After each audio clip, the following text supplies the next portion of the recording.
All right.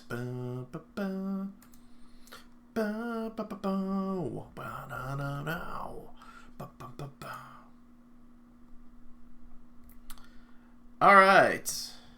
I am here. I'll give a few minutes to see if anybody wants to hop in. Check out the stream.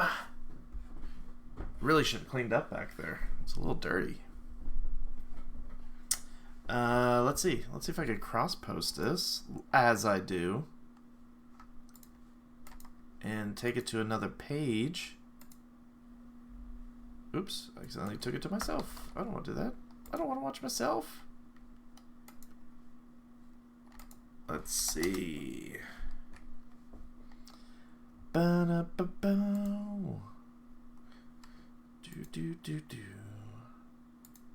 Share the group.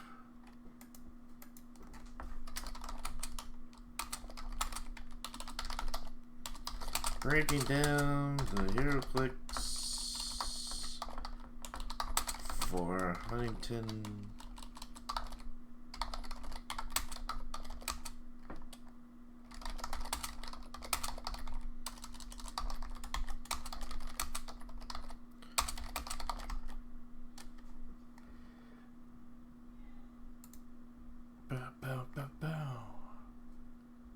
All right.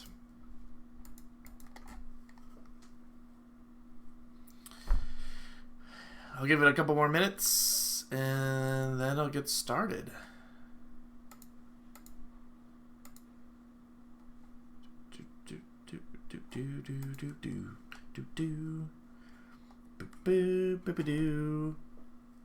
Oh boy.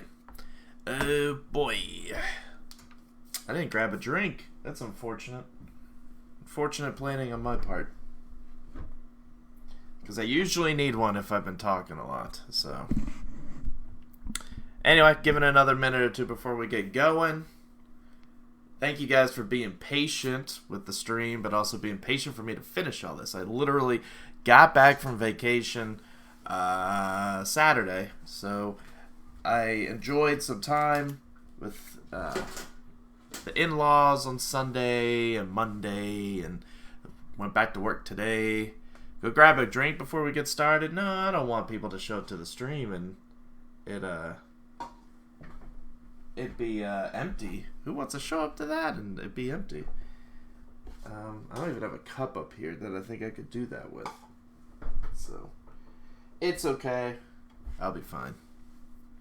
No big deal. So yeah, I just recently, earlier today, finished up inputting all the builds. 59 builds. I was missing one build. I have to find it. I may have accidentally deleted the email with that in there. And I know I have a little bit of numbering issues with this. I trusted what people put on their build list, and then I have to go back and vet it. As far as like, this was JLU number 57. Like, I haven't vetted that part of the process yet. So as I was going through some of the talking points I wanted to talk about, I did notice some errors that I fixed on the fly, but I haven't fully finished it. And once I fully finish it, then I'm going to put this information out available for other people to kind of dissect and take a look at, and go from there, essentially. Let's see. Let me post this also. Cross post to more places. Let's see.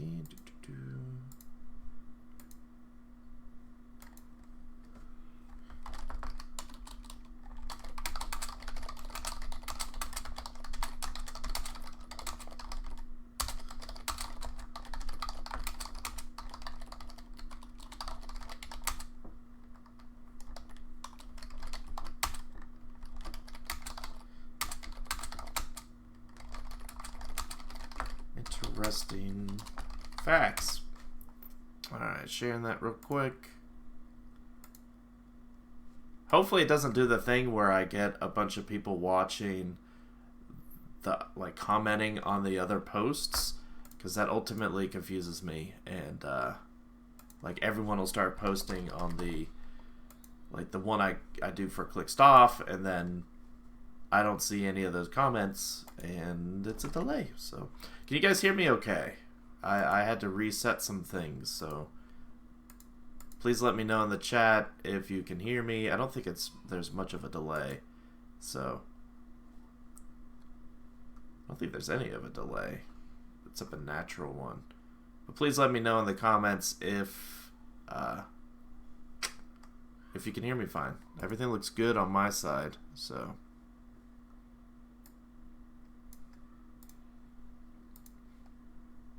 Talk in a higher pitch?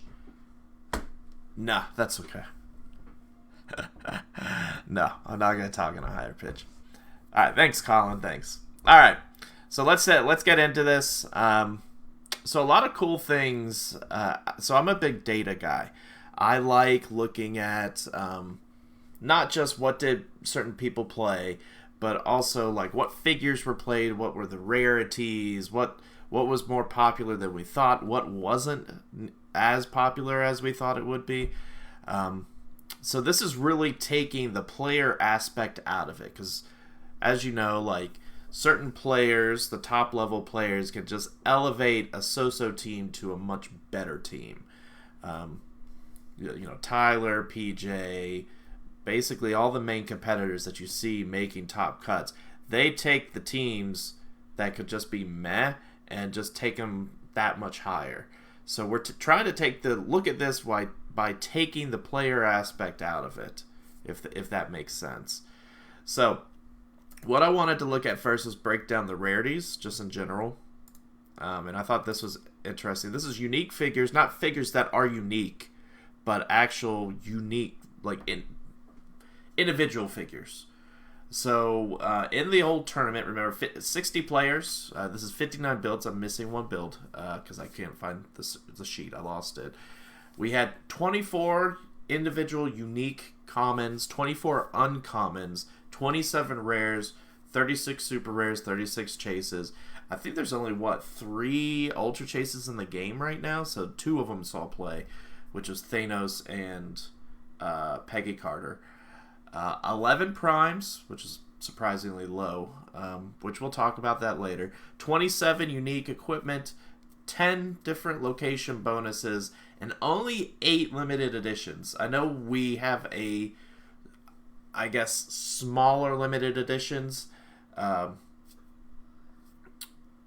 there because 2020 LEs didn't really hit the market, so we're still fighting with I think 2017, 2018, 2019, but only 8 unique figures were out there, and I can tell you a majority of them missed the cut. The way I have the spreadsheet broken down is I have everyone broken into their placement, top 32, first, second, fourth, eighth, 16th, top 32, and then everyone else missed the cut. I don't break it down further, and this person got 37th place, this person got 52nd. It's just, if you didn't make the cut, you have missed the cut on there, because ultimately it doesn't matter if you were 58 or if you just barely missed a cut. You missed a cut. That's how I view it. Sure, there could be some merit in saying, oh, they got 33rd and maybe it's bad luck. But once again, we're trying to take the player aspect out of this analysis. We're looking purely at what was played, what wasn't played. That's what I want to see. Yeah, Brad, Lila was one of the LEs. I actually don't have a slide for the LEs, so we could talk about that, because that was one interesting thing that I saw. Out of the LEs, we had one Power Woman, we had one Lila Cheney, we had one Tri-Sentinel, one Black Widow, one Galactus, a Mira, and a Mole Man. I think that equals maybe 7. Oh, look at that. I've already got it updated. It's 7. Because you can see where when I'm copying things, it you can see the discrepancy because people put a lot of different things. There's actually only 7 LEs played. There's a lot of Herald dials. Galactus obviously was the most played because you have to play him on your sideline. So, but some unique ones. Power Woman. Brad, you were the only Lila player. I will say that. There's only one Tri-Sentinel player. I think his errata nerf that he got recently brought him down. Only one Chase Black Widow was played. And I don't even think that point cost is right. I think she's 100 points. Let me see. Like I said, I went through these builds real fast. Or no, LE. Sorry, it wasn't Chase. That's the LE. I lumped all these, the Bike. That's Bike Widow. One Bike Widow, Mira. And yeah, Tyler was the only one to play it. You can see here the placements. I could spread this out just a little bit. Boop, boop, boop, boop. If you want to see the player breakdown.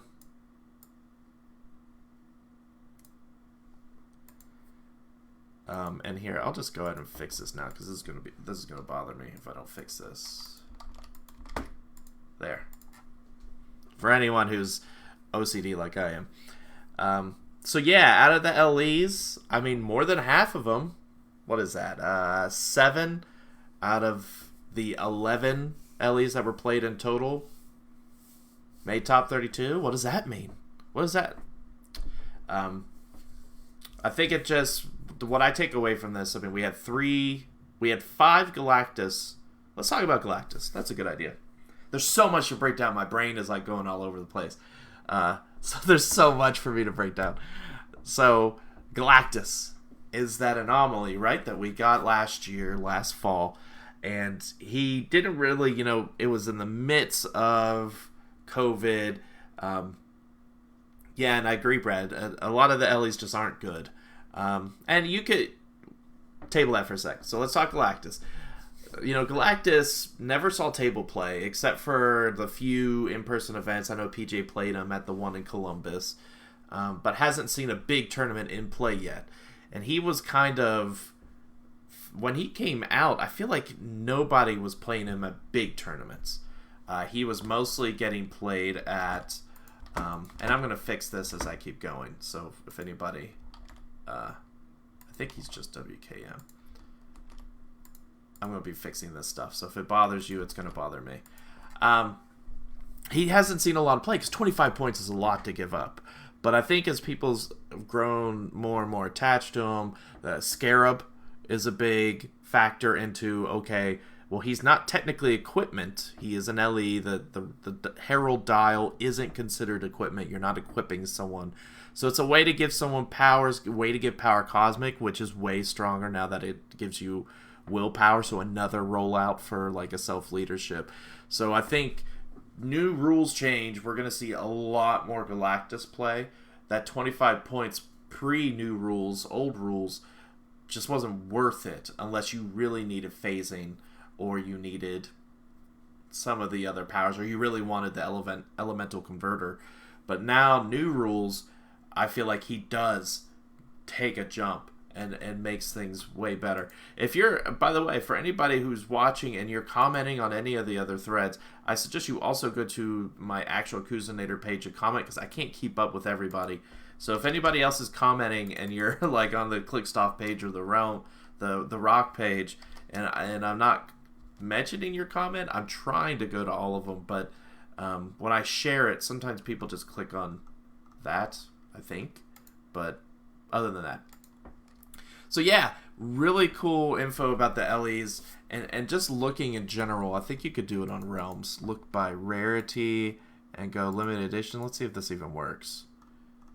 And let's take that bad boy to modern. That would be good. Where is it? Modern. So if you don't count the WWE, because I don't count them as LEs, I count them as like their own thing. They're not LEs. They're their own rarity. What you got? Iron Man. You got the Black Widow, Dazzler. Exactly, Colin. That's exactly the reason. That rollout is so great. Like, and the fact that you get having power cosmic in general is great. Even though Secret Sixes exists, I keep looking over here. Because I'm used to my camera being over here. Even though Secret Six exists, Power Cosmic is great for the protected or safeguard outwit. Now adding in that rollout makes Power Cosmic so much better. Or, I guess, a Cosmic Energy. Sorry. Cosmic Energy, I guess is the new phrases. But yeah, just kind of looking through some of these LEs, like you were saying, Brad, PJ's right. There are a lot out here that are just kind of meh. Like, the Storm was a cool taxi for a bit. Like, I actually, Brad, I looked at her for a hot second for post-rotation X-Men, just because she already has the leadership built in, and everyone gets stealth as you go, which is kind of nice. But yeah, outside of Tri-Sentinel, I mean, this was probably the worst Colossal retail we've gotten in a while. No one plays the Phoenix Force Magneto anymore. Like, most of these just aren't good, but maybe some of them will make a comeback. Who knows? Like, I'm surprised we didn't see. I don't think we saw Isaac at all. Now that I think about it, unless Isaac may have played Isaac, so maybe I do have this wrong, but I don't think so. We'll find out. Anyway, taking another look at this. This is the unique figure breakdown. The next screen we're going to look at is how many figures were played per each rarity. Literally, how many figures? Does anybody want to guess how many? Please don't look. What do you think was the most frequently played rarity? This should be a very easy answer. Yeah, Isaac may have been played for Vanguard. I'm not sure because Isaac was also playing his piece and a few other pieces. I may have wrote down Isaac. Like, wait, do I have a limited edition Legacy? No, I don't. Chase? You think Chase is the most common played? Alright, so there's technically two answers to this. If you include trouble alerts, then by far, like a million times, chases were played so far ahead. Like, look at these numbers. Look at this. There were only 4, like the least one is LEs again. But look at this. There was, or sorry, Ultra Chases were the least. Look at this. Only 44 commons were played, period. 41 uncommons, 106 rares, 113 super rares, 523 chases. And that's obviously because you have all the trouble alerts, you have all the dooms, you have all the troublemakers. Like, those are the 3 main things on sidelines. And I understand ownership wasn't required. And you could sit here and argue, oh, ownership wasn't required so people could play whatever they want. At a big event like this, people are going to find the figures they need to fill out their sideline. Well, let's just be honest. At a Nationals tournament, you're going to be hopping on the trading Facebook groups or hopping on the mooching house or the rock pages to find a buddy who could bring you a Brainiac or bring you a Black Vulcan or any of those figures for an event. So anybody who says, "Oh, ownership, this isn't real Heroclix," for this type of event, they're going to be played regardless. I'm just telling you. Like, I have myself 2 Brainiacs, 2 Black Vulcans, 2 Grods, which is what primarily was played. Like, a lot of people played, like, you didn't have people that had like 5 Brainiacs. Most of them were 2 Brainiacs, 2 Grods, 2 Black Vulcans, and then a mishmash of Firestorm, Wonder Woman, and Flash. Maybe only 1 Samurai, I think. But we should expect an uptake in that because we're about to lose all the Batman ones. So, does this mean that Trouble Alerts, Here Comes Trouble, are oppressive? I don't think they're oppressive. I think they could be frustrating because I think with Trouble Alerts and Let's Cause Trouble, you have 2 types of players that play them. You have the top echelon players who always have them on their mind. Always know, hey, I just hit my 3rd attack. So now I could bring in a Grodd or bring in this guy. Or, hey, I just missed my third attack or I rolled a crit miss. I know I could bring someone in. Like, you have the people who are just on it. And I feel like those are the ones that do consistently better. Then you have players, kind of like myself at times, where I just forget that I have trouble alerts, especially on online play, because not having the figures in your hand, you probably always remember when it's a crit miss. Like, you remember the crit misses because you're like, oh yeah, that hurts. Oh yeah, I could bring someone in. But a lot of people forget that, you know, I missed 3 attacks. That third attack, I could bring someone in. Another thing is that trouble alerts and troublemakers, more trouble alerts, aren't, while they're there to help, they can also be detrimental for new players. And so I feel like new players move away from them a little bit because you can easily give up a lot of points because a lot of them can be killed pretty easily. So it's a risk reward, and some people don't want to take the risk. So on the next slide, we'll talk about it. Or when we get to chases, we'll talk about it a little bit more about the trouble alerts, troublemakers. But do know, we are losing some of the bigger ones. The Firestorm, Wonder Woman, Flash, Batman, Robin. There was a decent amount of Aquaman played, surprisingly. The ones that weren't played, Hawkman, Hawkgirl, maybe there was only one Superman, one Atom, or the Atom, and I think that's it. I think that's most of what was played from that Batman set. So we're mostly losing Firestorm, Wonder Woman, and Flash, to be honest. Some Batman. So that's something to keep in mind while we're going through this data. We are 1 month from today, because today is June 1st. So July 1st is rotation. So we got to keep in mind, we're looking at LEs right here. All these LEs are gone. These 3 LEs, Power Woman, Lila Cheney, and Tri-Sentinel, they're dead. They're gone. They're rotated. So that puts us down to 4 LEs come post-rotation.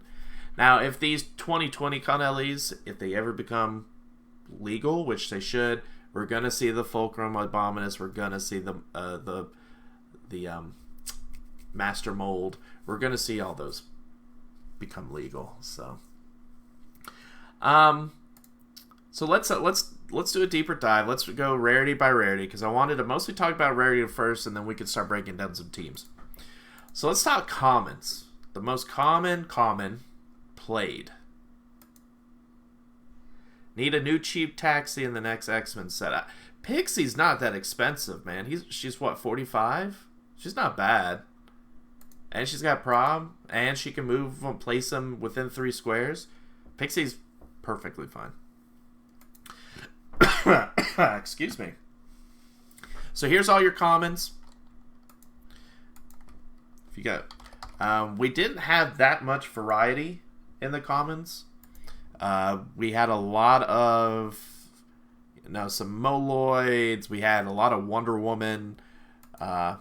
Let's see. I said earlier we had 44 commons played. So if we look purely by set, you look and see, okay, oh, we only had 4. We had 4 Wonder Woman.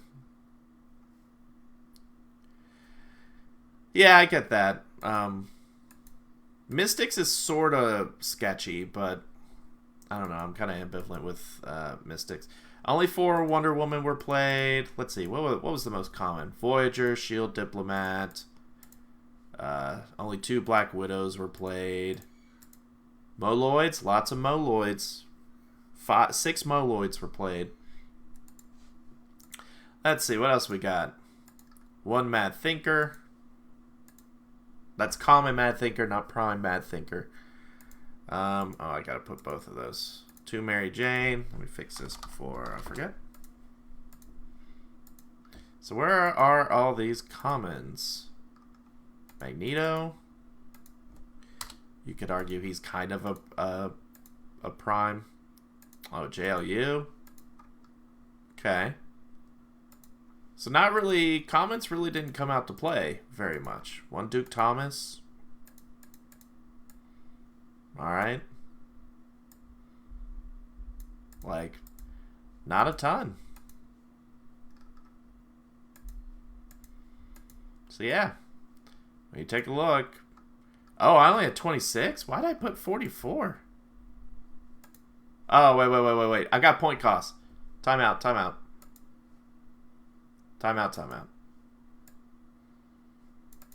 I was sitting there wondering why on earth I was... Yeah, so all the 0 ones weren't there. And Widow, these guys don't actually count on their sideline, so ignore these guys. Oh, that's why. Alright, here we go. That's why. We had a lot of sideline comments. I was wondering why I was sitting here thinking we had so many. Like, I did this, and I was like, 44, we're good. We actually had less because we had the initiates and recruits. They came off the board. I actually need to go in and fix that real quick, because that's going to annoy me. I think that was Alyssa's build.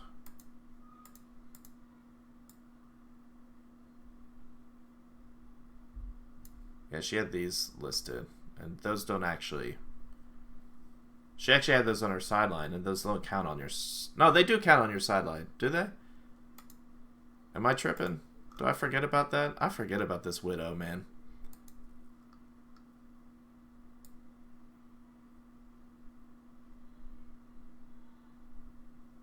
To generate. Yeah, it's generated from your sideline.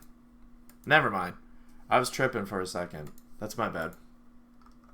That just shows how long ago it was that I've played that Jace Black Widow. She feels like she's been in the meta for so long, but guys, I tell you, it's been a year. Like, literally about a year. She came out last spring. That just shows how long 2020 was. So 44, a lot on the sideline. I'd say probably, let's see, that's 18, almost half of the commons played were on the sideline. You had some Fantastic Four for the Fantastic Four teams. You had some shifting focus Black Widows out there. That actually took up a majority of it, was shifting focus Black Widow and Chase Black Widow. So commons didn't really see a lot of play, which with the way WizKids is going with HeroClix in general, that's expected. They've said before they're making commons, uncommons a little bit more basic, and then your rares, super rares, chases are going to be more complicated. Enough common talk. Now, we actually had more commons than uncommons.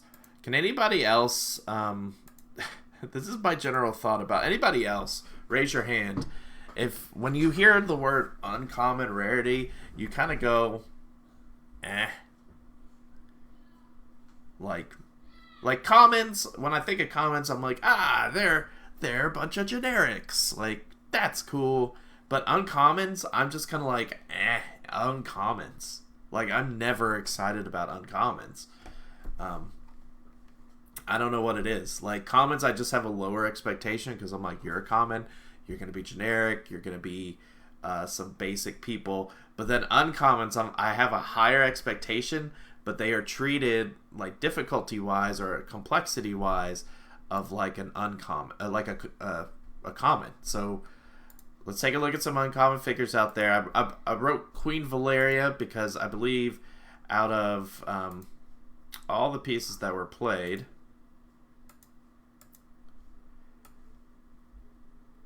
out of the 41 pieces she played, she was in there quite a bit.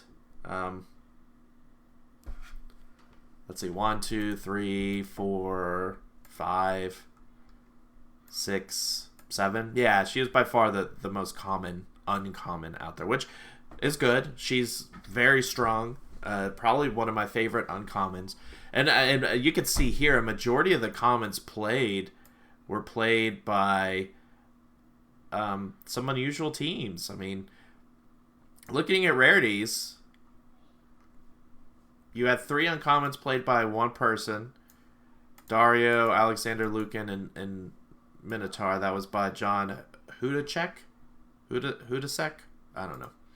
Sorry if I'm butchering your name. We only had 1 onslaught, I believe, played. That actually kind of blows my mind a little bit. people have talked about it, and Brian has talked about it on the Eagles cast, or at least posted about it.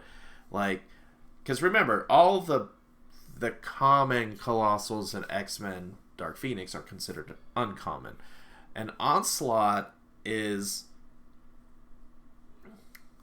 like so hyped all the time, but yet he doesn't get played. Like, and if he does, he doesn't do well. We had one Onslaught played, I believe it was by Matt, right? Yeah, Matt Donham. He got top 8, which is great, but no one else played Onslaught.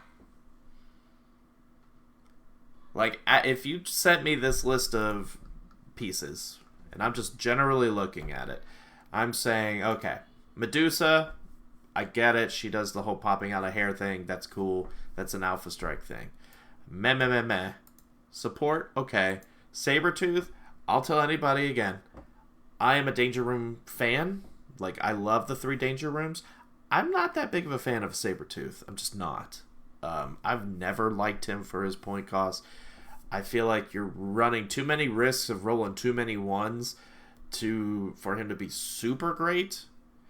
He's good, don't get me wrong, he's good, but I've never been a huge fan. Jim Hammond, he's there because robots need leadership, but after that he's gone. Superman robots are great. Orange Proteus, underrated. Billy Batson, never been a fan of Billy Batson. I understand he's a cheap Perplex. I understand what he does. I just never play it. Battle Fury kills his value. Are you talking about Sabretooth? For Sabretooth, yeah. I don't know. With the Danger Room figures, you gotta shoot from range. I just feel like Sabretooth is a waste. Marvella makes sense. Proteus. I mistyped that. This is actually the rare Proteus. So that's actually one less. Look at that. One less, because I have to go based off of... I have to base it off of people's sheets. I haven't really gone through this. I'm underrating his trait. Let's go to Billy real quick. I get what Billy does. No one ever pays for the Shazam thing, right?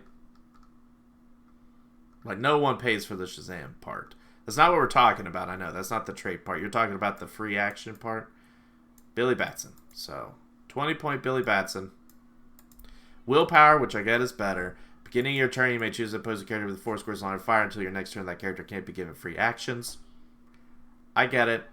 Like, that's cool. How many times has that gone off and been helpful? I don't ever play Billy, so I guess... And half of the times I feel like people play Billy is on JLU Alpha Strike teams. That's true. That's true. It does stop charge and running shot, because you can't be given free actions. So that is interesting. But I think if you look at who played it, which was you, Colin, that was you. Wow, I'm talking to the man bold enough to play Billy Batson himself. You were the only one to play him. You played 2 of them. But your team was an Alpha Strike team, was it not? Which, are you bringing Billy's along? I don't feel like you're bringing Billy's along. I feel like with the Alpha Strike, you run out there with whoever you're using the Alpha Strike, Wonder Woman or whoever, and then all the atoms and microns follow. Billy's just chilling back there. And then he's like, I'm making my way up there, guys. I don't know why I made him Southern, but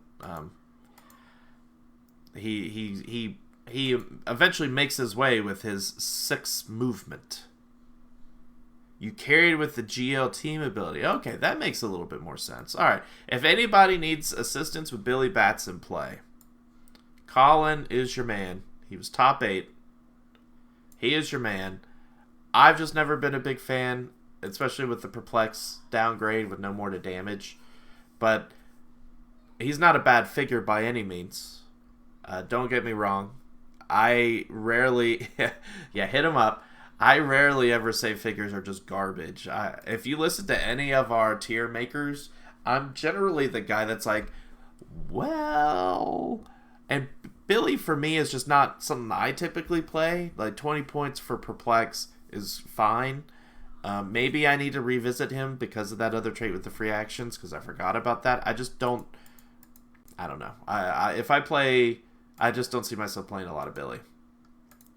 Some other pieces. We had some Fantastic Four. Let me make sure I didn't put those. That's the other thing is... see, 34. Look, we even have less than that. These are rares. This one's on me, though, guys. Because I can't count numbers. If you're in the 30s, like Marvella's a rare. Look at this. We're even less because I can't do math. Shiva, or I can't add up because, you know, sets move all around. Firelord's a rare. No, Firelord's an uncommon. Because it goes to 33. So look at that. We've got even less. Let's see what's our count to now. 36. That's even worse. Even worse. And it's because like I said, I haven't gone through all this data to... I haven't gone through to get out some of the issues I made. I've just been copying sheets the whole time. Alright, enough uncommon talk. Like I said, uncommons, they're just so bad. They're just so bad. Like, there's support pieces. You've got some of the robot ones, which are cool, but look at this. I mean, the highest point uncommon are the Colossals. Someone dared to play Grodd. I forgot who that was. James Salisbury played Grodd, which is neat. But other than that, they're all support pieces. So let's get into some cooler stuff. Let's talk some rares. Big impact. Man, alright, so let's get... Rares are cool. Let's talk rares. Rares. Alright, so in the rare amounts, we saw 27 unique figures, 106 generally played. That's actually up now because I had to move a bunch of figures. So that's actually now up to 111 played. Because that was a dummy, and I think I added 3, so that should be 30, and take that down to 21. So, let's talk about the impact of rares. I've been a firm believer, and I've said this multiple times, I've been a firm believer that like super rares should have cool sculpts, chases should have just amazing sculpts, rares should have kind of garbage sculpts, but should still make an impact. I feel like I judge sets, how good a set is, based off of how good the rares are and the super rares are. Chases, blah. Who cares about the chases? They're probably going to be good anyway. How good are the rares? And I feel like if I was a game designer, I would want the rares to be desirable, because that's probably, like, somewhat desirable. You obviously want people to keep buying to get super rares, but you don't want everyone to keep being disappointed in getting rares.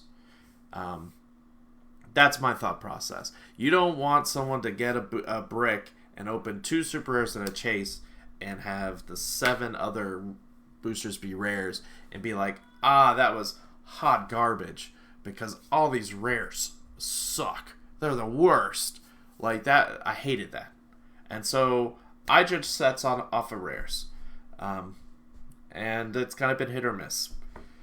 In Wonder Woman, we got the cool shifting focus rare. She's real good. Steve Rogers. Dark Phoenix. Dark Phoenix is a rare, but you could consider her a super rare, I guess, when it comes to Colossals, because there's generally only like one a brick. So it wasn't like she was everywhere. So throw the Colossals out. Throw her, throw Wendigo, throw them out. So let's take a look at what we got, because yes, Molecule Man, arguably the best standard size rare in the game. Can we agree on that? Molecule Man's the best standard size rare in the game? Like, you could say maybe Nathaniel Richards for 25 points. You could say maybe Astronomer. Maybe.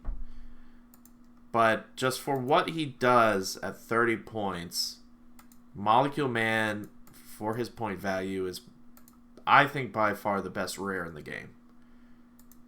You're never playing them at this top dial. Without thinking too hard, I think I agree with you. Exactly. Like, you're never playing him at 100 points. 30 points, he gives you an outwit. He gives you that crazy barrier. He's got the willpower. He can fly people around. He does regular barrier if you want. Triple target in cap.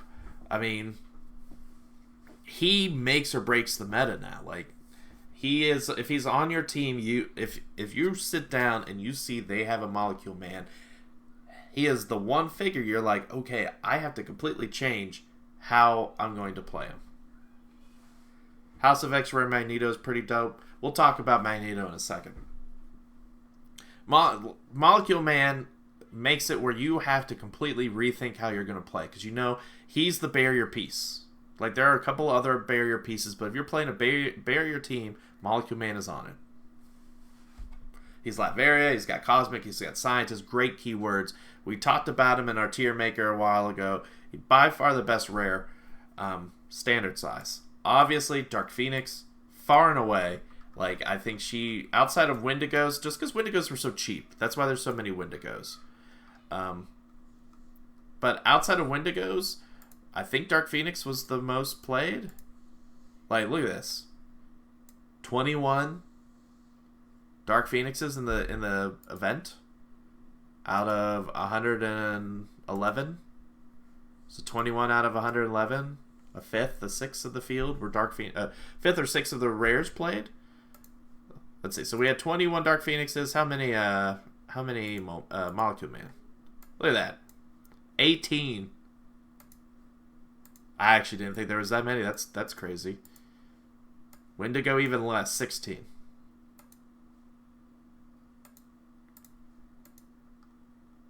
Pretty cool. I think it's just clearly Dark Phoenix. We all can agree Dark Phoenix is the best Colossal in the game. Can you tell how many unique teams had Dark Phoenix? Sure. We just gotta scroll to the right. Let's switch it over to Dark Phoenix. Take it to the right. So let's see, we have 1, 2, 3, 4, 5, 6, 7, 8, 9, 10, 11, 12, 13, 15, 16, 17, 18. 18. So there's only 3 players, Brandon Lambert, and Corey Gold, that played 2 Dark Phoenixes. Which, Colin, I'm glad you mentioned that. Having talked with Tyler so much, I feel like playing 1 is almost heresy, if you will. Like, I feel like I thought everyone played 2 or more, but we only had 3 people out of a field of 60 that played 2. A lot of people that played 1, but only 3 people played 2. Nobody played 3. That's shocking to me. That's some shocking stuff. Very interesting info. Colin, thank you for bringing that question up. I mean, Molecule Man we know is on 18 different teams because he's unique. Not a lot of astronomers. I think the astronomers that we had, we only had 2, and I think they were on the same team. Yeah. Which is strange, because wasn't everybody talking right before new rules, talking about how awesome of a boost Astronomer is, because you could give him the power gem and he's just unstoppable. Like, I feel like everyone was talking Astronomer. 75 points, start him with or 80 points, give him the power gem, he starts out 12 for 4. Like, I feel like everyone was talking about Astronomer. Power gem, oh yeah, immediately starts with Astronomer. But is it because of the power gem? It comes equipped. Did Scarab scare a lot of people away? We'll get to Scarab when we talk about chases, but I wonder if that actually scared people away, or everyone thought Secret 6 was just going to be oppressive, which it sort of was. We'll talk about that when we get to chases. Alright, let's see. Anything to talk about with the rares? Some unusual picks, some Fantastic Four. Not really that big of an unusual pick. Hippolyta.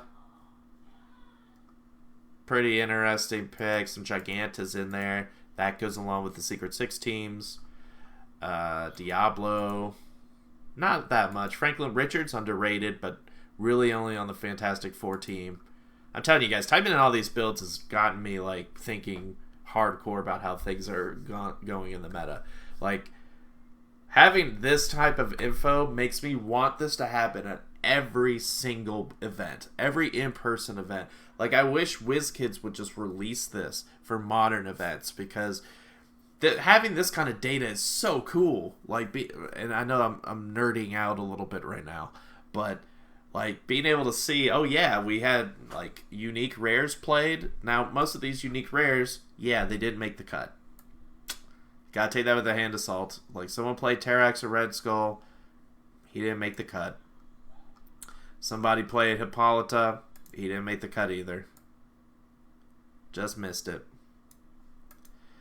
Matchup data is, because of the way we had to do with the win, we unfortunately, matchup data, I could do that, Colin, and I might break it down later. Problem is I'm starting to get to the point where this is getting to become old news.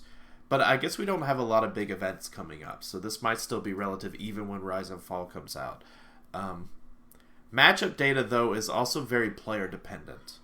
Like, for example, Brad playing his team is probably the best player to play his team, or most experienced player playing his team. He probably had the most practice in it. You were playing in Tulsa, I think, the day before this event, Brad, so you were able to play it when a lot of people didn't have that experience with it.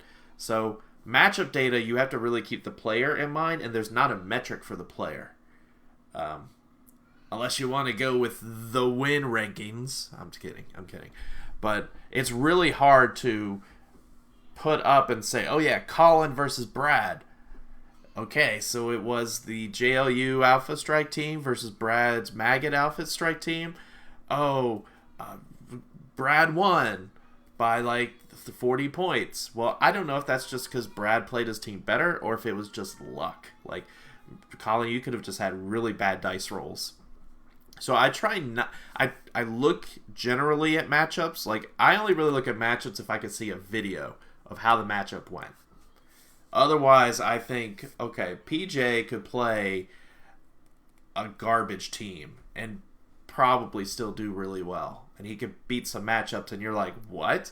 How did PJ beat somebody with a bunch of, like, a Proteus-only team? How did that happen? Well, it probably isn't a matchup. It's probably a player issue. Maybe someone wasn't expecting it, doesn't know how to handle it. So it would be interesting information for sure. But until I could come up with a metric for players, which I don't think I want to do, I got to discredit that. I got to take that out of the data for now. All right, let's talk super rares. Super rares, as I call them... Whoop, alright, skip that. Super rares, the meat and potatoes.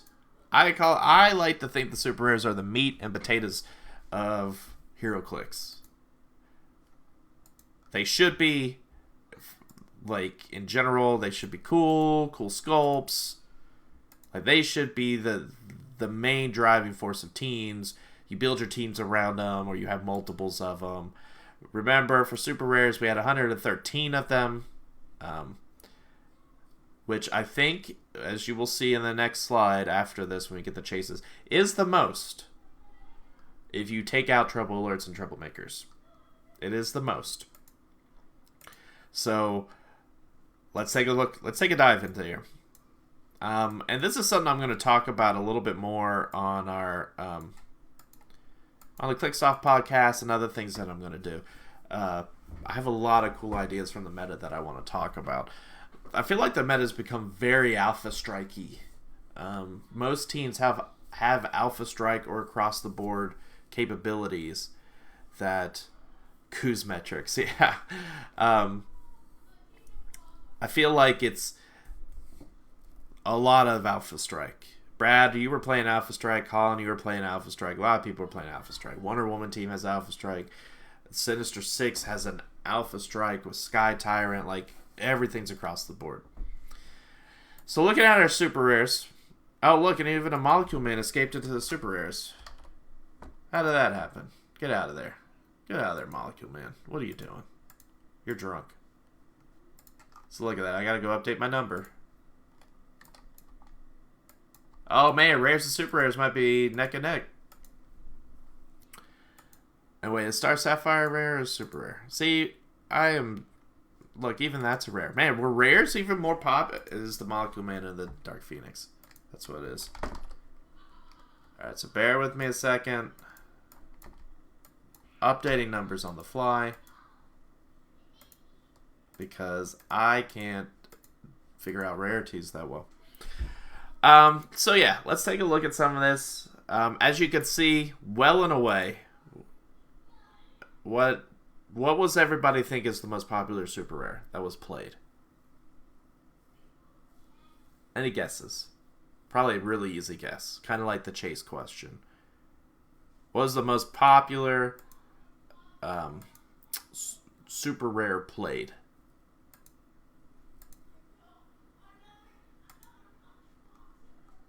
Waiting for answers. Flash?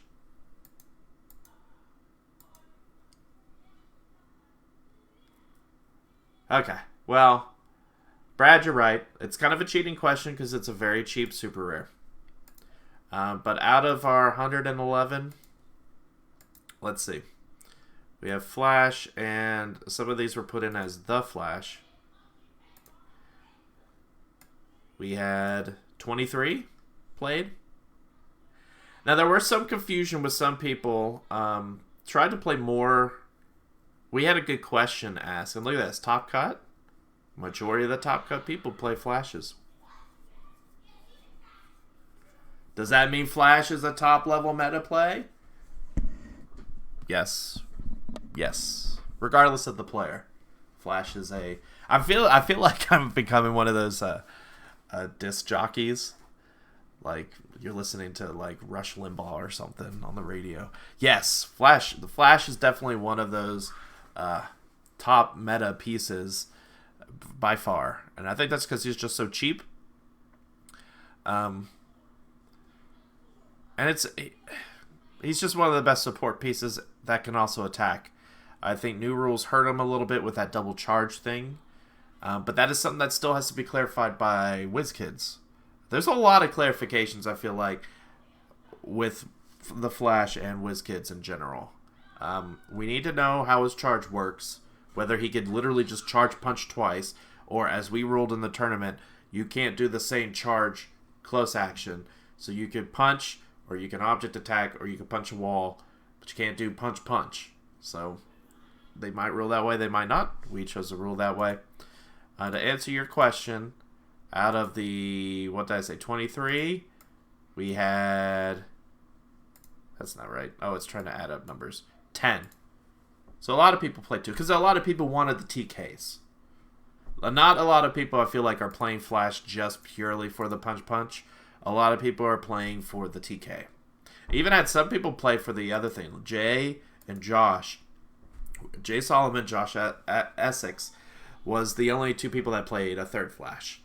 I know in Silver Age, and I haven't gone through all of Silver Age, we had one person try to play 4 Flashes.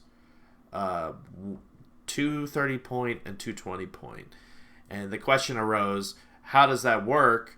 Because am I only allowed to ever play... You know, I don't really know why I have this on, because I'm not listening to anything. So the question comes up, can it be a 30-point and a 20-point and a 30-point and a 20-point, like, team up? Like, I could play a charge and a TK and then a charge and a TK. And generally, we ruled it no. It has to be 30, 20, 20. But, I don't know why I have these headphones on. I'm not listening to anything. It's not like I'm getting voice to chat, or to chat to voice, where I hear someone go, lo, lo, lo, lo. Like, I don't even know why I have those on. So... That was a question that was brought up, and there's no clarification, right? We ruled it saying, well, no, it's 30, 20, 20, and then you can play another 30. But what happens if you play another 20? Like, how does that work? I was arguing that you can assign to each effect and say, I'm playing a 30-point Flash, I'm playing this 20-point, this 20-point is assigned to this Flash's trait. And then I have another 30-point and playing another Flash at 20 points for this Flash's trait.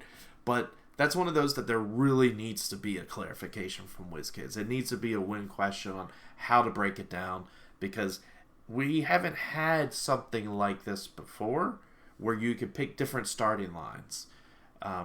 Usually you have like Dr. Fates or Jokers and it's just a blanket 10 points or 15 points. Not like this where you can pick a starting line. So that was one of the interesting things. But yeah, Flash, I feel like, and here I'm going to fix this because it's going to bother me. I can just do, come on, do that. And now they're all Flash. Yeah, I think by far most popular Super Rare played.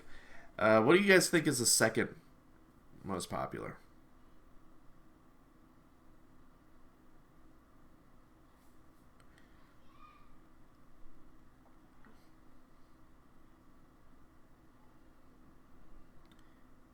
Any guesses? Second most popular?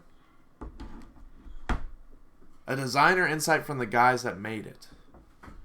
See, the thing is, designer insight might not answer a question about how it could be played. But Maggot, I think that's just wishful thinking, Brad. I think that's wishful thinking. It was absolute carnage. No, I'm just playing. I'm playing. Let's see. Let's look at Maggot. Brad's MVP.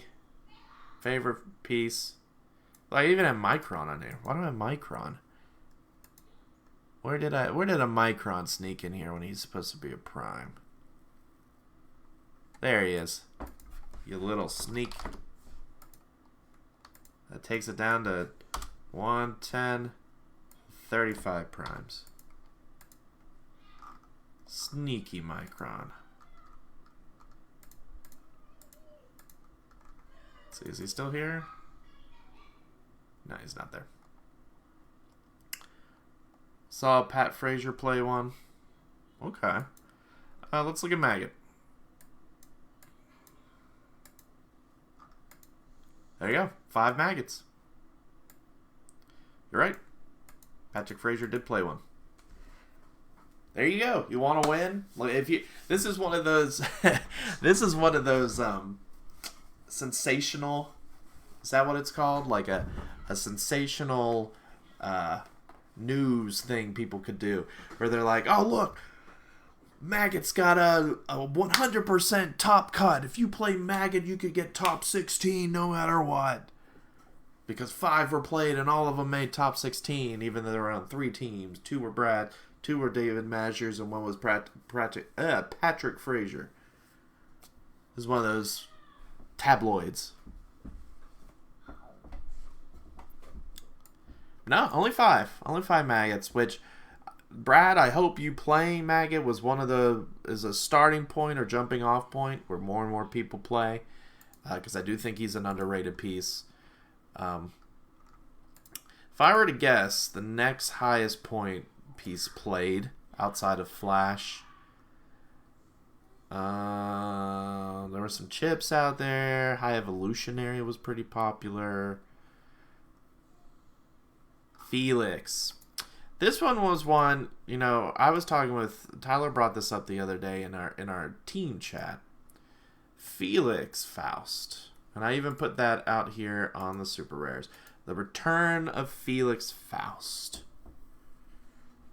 We talked about Molecule Man being one of the best rares. I think by far the best rare. How do we feel about Felix Faust? This is by far, I think, the best Felix Faust we've gotten since the Con LE one. But that one was just broken and fun to play. But Felix... Now, little discretion. Boop, boop, boop, boop, boop. Wah, wah, wah. 6 were played. Only 1 of them made the top cut. Very true. He is unique, so you only play 1. But only 1 of them made the top cut to 32. So you could look at this and once again tabloid it up and say, Felix Faust is garbage. 6 were played and only 1 of them made top cut. He's got a math 13, No, that doesn't make sense. What is a sixth? Why can't I do math? Oh, that's right. 16. Oh, look at that. 7. He's got a 17% win rate. That's garbage, man. Exactly. Paris is what we consider one of the top players. He played him. He made the cut. So was it Paris that did it well? I don't think so. I think Felix is underrated for 30 points. Now, Brad, this kind of goes back to what you were talking about. And guys, if you're wondering why I keep mentioning Brad and Colin are the only ones commenting. Come on, guys. If you want to talk to me, get in the comments. If you're talking and I'm not listening or I'm ignoring you, that might be because you've commented on a different thing, either in ClickStuff or the Realms page. But either way, hop into chat. Come talk to us, guys. And feel free to like the page, too, because I'm still trying to get to 100 people. So I don't lose these cool videos, because they're only keeping them for a certain amount of time. It's really bogus. Once I hit 100, then I should be okay. Felix Faust. Mystics? It's not as bad as it used to be, because it triggers retail, but I still think Mystics is pretty okay. He's got the free placement ability. He's got outwit prob enhancement. Those are great. Like, he's got everything to say that he's a great piece. He just could die a little quickly because it takes 3 damage, precision strike, or he could just be outwitted. So you could just yank him that way. Hey, Doc. See? Doc, you said yo. I'm saying hey to you, too. I don't know if it's also his trait. When an opposing character within range would use outwit, probability, or perplex, and you roll that 6, and they take 1 penetrating, and then you can mystics you can retail afterwards. That's a little risky too. Hold on just a second. Timeout.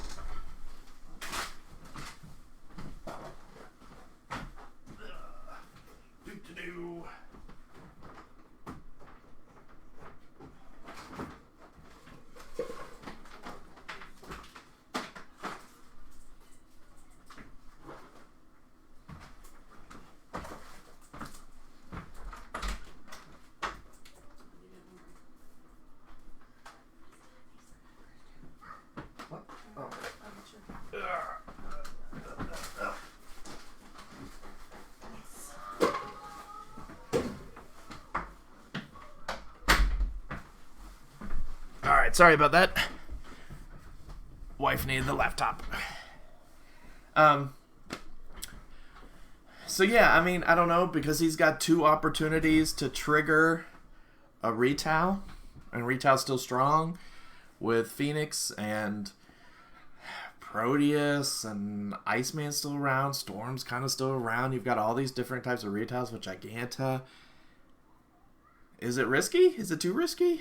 Because I could sit in the back, pick a piece I don't mind taking damage, and just hope that you roll a 1 or a 6 and retail. Did Black Lantern, Wonder Woman get played? I'll check that in just a second. Let me get to primes. We'll go to primes right after super rares.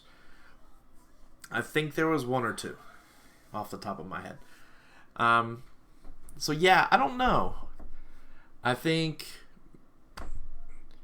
Let me look at this. There should exist a world where Dark Phoenix doesn't exist and Felix Faust does. I think. She's from 2019.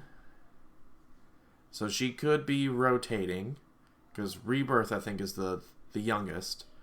So she probably rotates next year. So Felix might be one of those on the fence where he's okay now, but because of all the retail, he's not as good. But once Dark Phoenix and all those go away, and he's on his own, better. Now, you still got Fulcrum Abominus, who's going to be a threat, and a bunch of other pieces.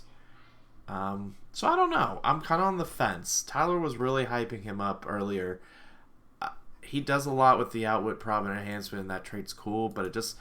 I feel like with risky powers, where you don't really have a lot of control of them, top players don't play that. Because it's too risky. So, I think he's potentially good, but I'm starting to think he's kind of more of a mid-tier, and that's why you don't have a lot of people playing him. But he's also brand new, so who knows? Mystical isn't as strong of a keyword right now, so we'll see. Let's see, any other super rares of note to talk about before we go on to primes? I really hope I get Fulcrum. I hope I get a Fulcrum too. I actually am going out tomorrow to mail out my pieces. I'm interested in Fulcrum, obviously. I think is it raining outside? Anyway, I'm interested in Fulcrum. Plastic Man I'd be okay with too. I think Plastic Man's cool. But yeah, Fulcrum I'd want more than that. I think everybody wants Fulcrum, right? Like, he's an awesome piece. High Evolutionary. That's a piece right there.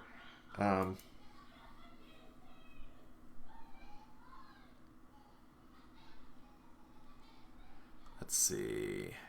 Where is he? High Evolutionary. I wish I could scroll down while you're talking. We had... oh, and this one's a prime. Look at that. Another one escape. I gotta go back up here and update this. Man. Super rares just keep going down.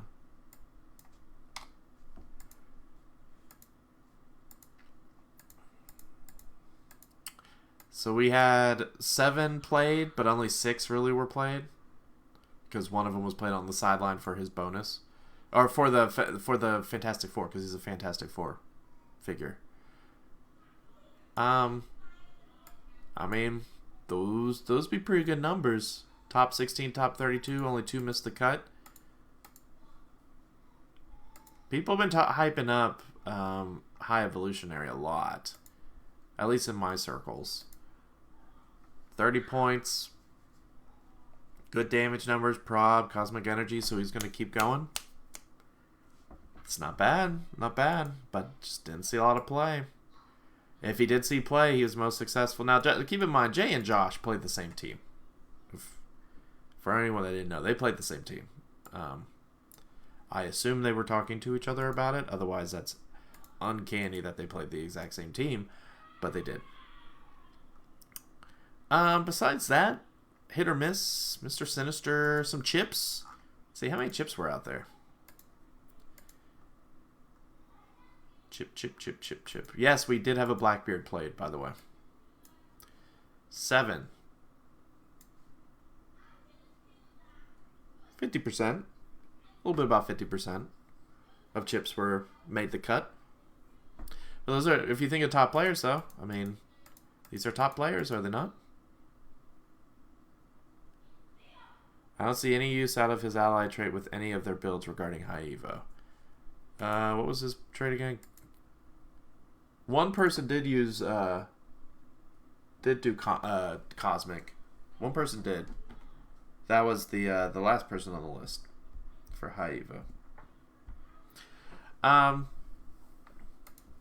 Yeah, I'm trying to think if there's anything to talk about else with the super rares. Chip has become the quintessential non-theme taxi. Obviously, cheapest taxi, able to give everyone ESD. That's pretty fantastic.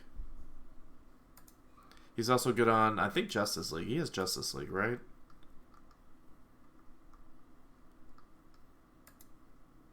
No, he's Herald. Herald and Animal. Those were the 2 teams. So Herald and Animal teams. I think Wes was playing a Herald team. Scott was just playing everything team. Isaac, I think, was playing an everything team. Patrick was playing an anything Alpha Strike team. So yeah, if you look at most of these teams, most of them are non-theme. Chip's just the quintessential taxi on non-theme. Anyone play nothing higher than a rare? No. I don't know that 100%, Doc, but I am 99% sure everyone played something. Unless there's a team that I'm not thinking of that doesn't need anything higher than a rare, but I'm pretty sure no one played anything like that. Alright, let's talk primes. So remember, going back to primes, we had just about 11 unique primes. 36 were played. And as we know, I've missed some things, so...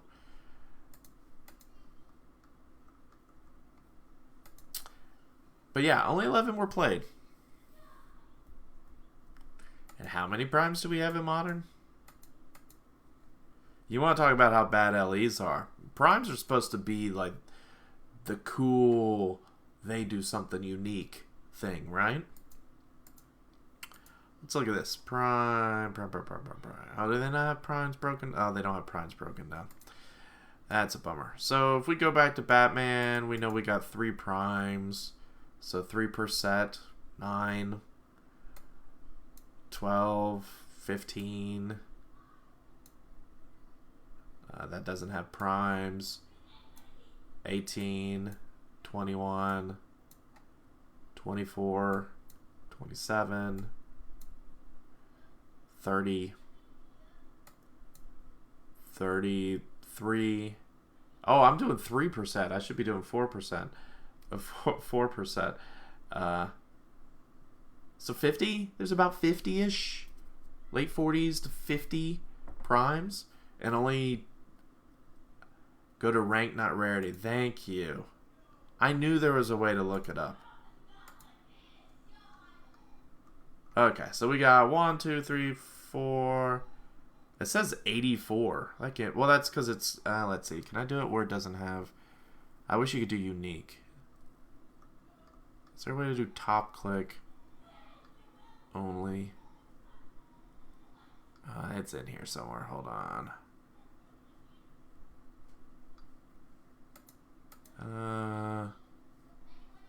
This is showing how I don't look up things this way. So characters only. Where's characters only?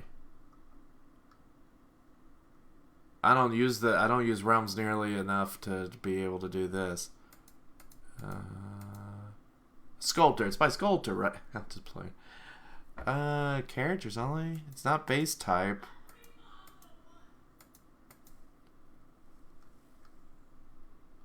Base type? It is base type? Just singles, I guess? No, that doesn't get rid of these. I just want the top. I just want the top thing, but it's okay. We can roll with it. What did that get rid of? Oh, it got rid of traits? Oh, yeah, so that got rid of traits. I see what you're saying now. So that's closer. So 67, and then what? We got 1, 2, 3, 4, 5, 6, 7, 8, 9, 10, 11, 12, 13. So 67 minus 13. 54. 54 primes. As of this writing, we have 54 primes. Plus or minus a couple. 54 primes. So throw away all the Star Trek ones except Q.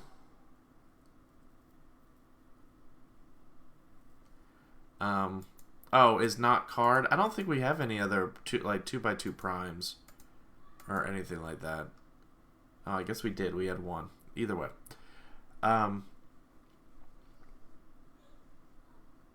We had Ghost Rider. Ghost Rider was a double. So there you go. We have 58, I guess. So not surprising, none of the Star Trek ones are good except Q, which we did see 1, 2, 3, 4, 5 Qs. 5. Would that number go down if it was in person? Because Q's still really pricey. Q's rotating, right? Or did Q survive? Q survived. So Q's still here to stay, guys. If you're sitting here worrying about your Q, don't forget Q survived. So 5 Qs. Okay. Kind of neat. We did see some Tyler played Mad Thinker. We saw 1 High Evolutionary. Probably it was a toss-up between Giganta and Bishops. Let's see. Which one do you think? We only had 1 Batman, I think. Let me look. 2 Batman. One was Kenny Minks, the other Jasper. But let's look. Is there a Prime Captain Marvel? No. Oh, it's because it's looking at the other thing. Hold on. So let's look at bishops. Really?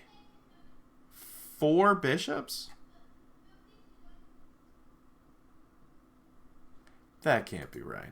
I may have screwed something up. There can't be only 4 bishops. Let me go down to bishops, see if I missed any that were somehow put somewhere else. That seems astronomically low. No. I didn't miss it. I didn't miss a bishop. There were only 4 bishops played in this whole tournament. 4 out of 59 teams. That's crazy. That's crazy. Because how many teams do you think built for bishop? How many teams? Like when you're building your team for meta, one of the top things you're thinking about is how does my team work if I can't shoot my people from long range? And he's not that hard to get around. But there's only 4. And he made top cut on a majority. Brad obviously was playing one. Corey Franklin, Scott Crampton, and then Brandon Lambert. Like, if I was playing a team today, my team for the Clicks Mafia event back in January, February, I played him on a non-theme team because he's quite good. Like, he stops the Dark Phoenix long-range attacks. He stops a lot of long-range attacks, so it's really odd that only 4 were played. I was going to make some notes here. I'm going to get a little notepad out. Because that is one note I didn't actually see. Let's see. Only 4 bishops played. What was the other one that I was very surprised about? It was something. Oh, it was what Colin, you made me look up, and I forgot what it was now. It'll come to me in a second. Actually, I could just scroll up and look and remind myself what it was. Unique teams. It was unique teams of Dark Phoenix. That's what it was. Because only 2 teams played. There's 3 teams. Teams played more than 1 Dark Phoenix.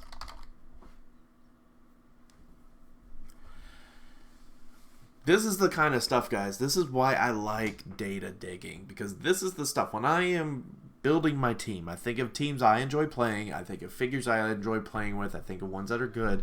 But once you get your team down, like you're going through your building process and you're like, oh, this team is neat. Oh, this team is neat. You then go through the gauntlet, which I've talked about a million times. The gauntlet. What teams am I going to face and what do I have to be prepared for? Alpha Strike teams, barrier teams, retail focused teams, POG teams. Like, what teams do I have to be prepared for? And this is the type of data that people need. Like, people should have. Like, people should know, hey, I got to be super worried about bishops.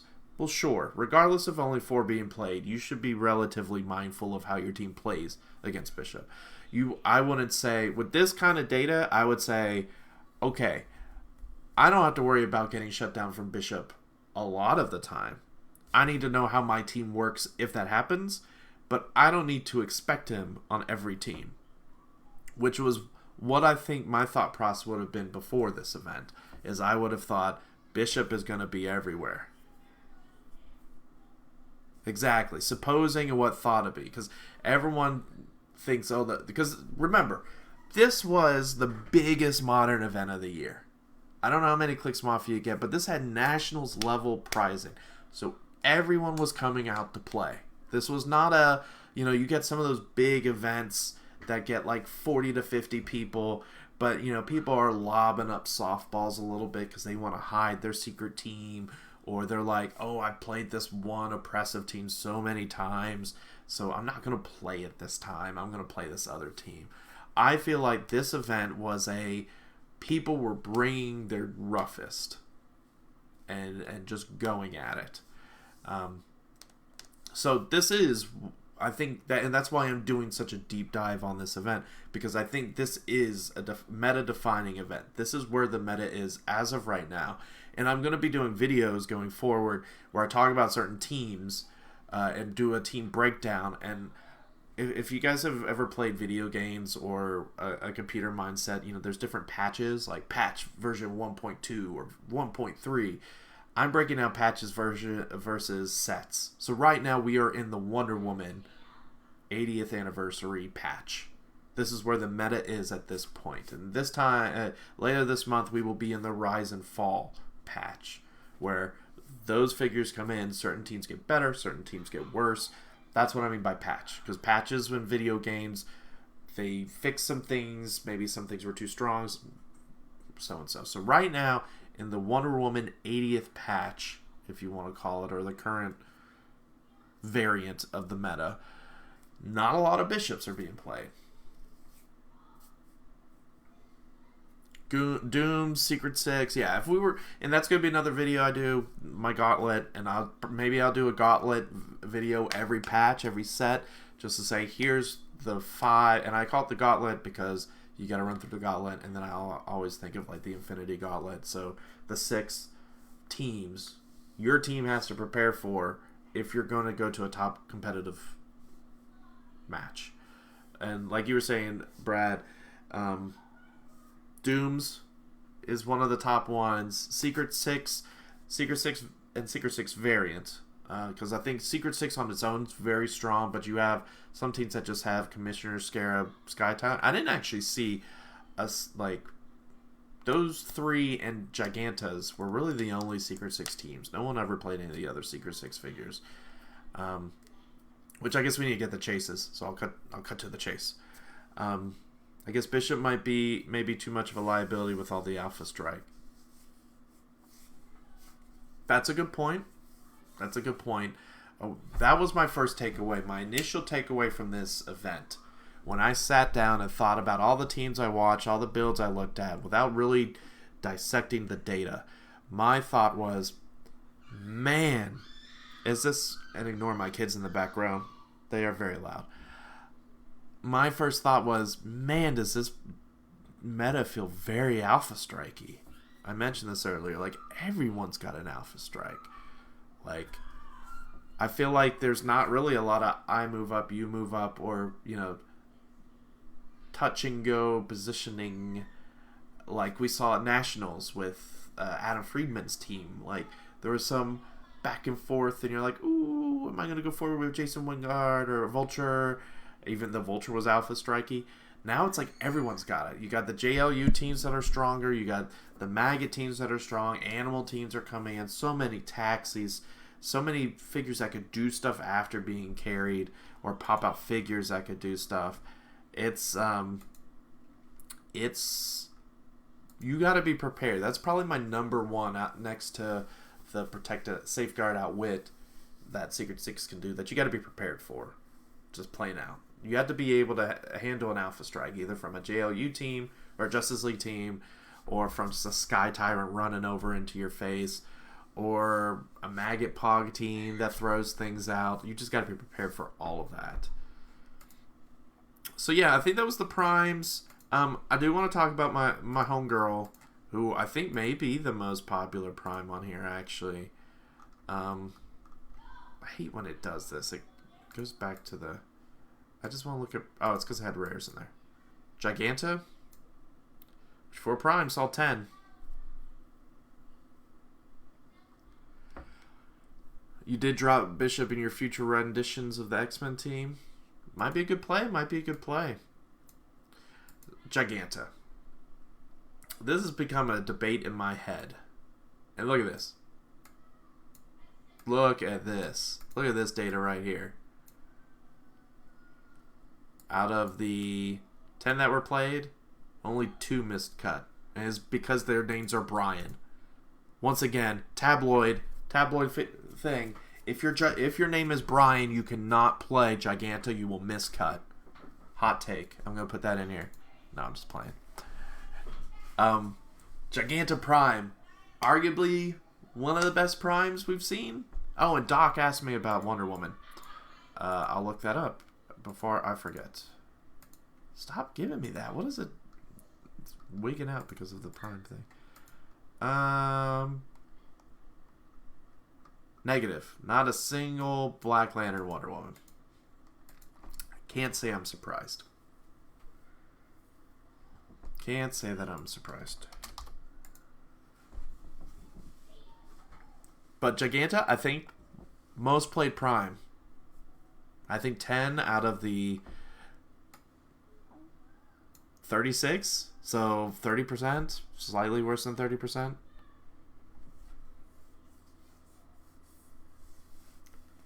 It's pretty good. Pretty good odds. Not odds, but pretty good percentage.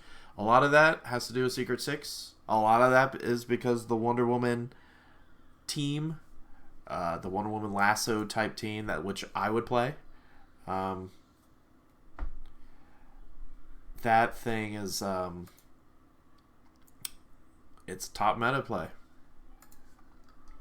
So if you don't have a Giganta, she's only $20, I think, still $25, maybe $30 now. One of the best primes in the set, by far. Her retail, even though it's a power action, super useful because you could do it on your turn if Wonder Woman attacks somebody. Super great. Super great. Alright, I think that's enough primes. Let's talk about the golden eggs. Let's talk about the chases, man. As you can see here, look at this. Look at this. Look at the point costs. It's because these are all trouble alerts and troublemakers. So I'm going to take out... so talking about chases, I mentioned before 532 chases were played. There were only 90 that were main boarded. Main board meaning main force. On your force, 90 were played. That's it. That means they were less. That means they're less than the super rares, less than the rares. Only 90. It's because everyone was playing these chases. And I think that also is because, or playing these trouble alerts, I think that also is because Dooms, you may play 2 Dooms, but you're not going to play all those Dooms. So you're going to have them on your sideline. But let's look at chases real quick. Like, chases are generally not as good as advertised. Like, recently they're good-ish. Let's see. Let's go back to this. So let's generally look through the chases real quick. None of the Star Trek ones. Here's all your Dooms, so solid. Here's all your House of X. Brad is the only one that played one of these. Apocalypse, that's it. So all those are out. Spider Hammer Eye was the only one that was played out of this whole list. Spider Viking. Spider Hammer Eye and Spider Viking. So 2. Fantastic Four. I think all 4 of the Von Dooms made some splashes. Black Widow saw play. None of the Captain America Adventure chases were played. Harry Leland and Jason Wingard is the only 2 out of Dark Phoenix Saga. We'll skip the Regenesis. Guys, none of the Avengers Black Panther ones were played. None of the graph feeds. Earth X, none were played. Secret Wars, none were played. 80th Anniversary, Scarab, Sky Tyrant, Commissioner were played. We did have a Sinestro. We did have a Guy Gardner. That's it. So 5. No one played King Shazam. No one played Deathbringer, which is surprising. I thought Deathbringer was good. No one played Supergirl. Justice League Unlimited, every single one of these got played because of them being on the sideline. None of the Rebirth got played. And then all of these, except for Apache Chief, Hawk Girl, and Hawkman, got played. And that's all here. And here, I'll take out the zeros so you can see what actually was main boarded. Some people did play the Brainiacs. I don't know, that tells me that trouble alerts are an issue. I don't think trouble alerts are an issue. I mean, what else are you going to use your sideline for? I mean, it's an extenuating circumstances to bring them in. I honestly don't see it as a big deal. They don't make or break a game. Like, it's not a, how do I phrase this? It's not a pay to win aspect. I don't think. Sure, Black Vulcan's great. Brainiac's amazing, sure. But you could get a lot of these trouble alerts for pretty cheap. Samurai, pretty cheap, I think. I don't want to go out onto eBay while I'm streaming, just in case. But you could get some of these lesser ones for, like, Gorilla Grow's not expensive. Brainiac's honestly not that expensive right now. I don't think they're bad for the game, because I think it's just you don't ever want to have less than 9 figures on your sideline. I think WizKids doesn't want you to have anything less than 9. So they introduced this mechanic. That's why they also introduced all these sideline active... Sorry, my kids are screaming. All these sideline active pieces in Future Foundation with the captains. So even if we lose all the trouble alerts, you're going to have all these... not Jim Hammond, but some of these other ones. Dr. Doom... High Evolutionary, not Mr. Wizard, but Mad Thinker and the Wizard. You're going to have those out there. Period. I know they only work for Friendly Captains and Sidekicks, but you're going to fill out your sideline anyway. We're so used to ID cards, it's going to happen. Let's take a look at some Secret Six stuff. So if I'm looking at this point value, let's see. How about this? Out of non-trouble alerts, so no sideline pieces, what do you think is the most popular chase that was played? Magic has a database where they limit certain cards with the percentages at a high enough number. It's interesting. I don't know if Heroclix really should do that, to be perfectly honest. I don't think so.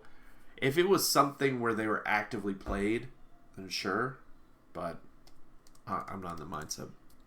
I think that'll happen. Brad says Scarab. Colin says Sky Tyrant. Any other guessers? It's supposed to have been Brad, Doc, and Colin. Anybody else? I know we got 7 viewers.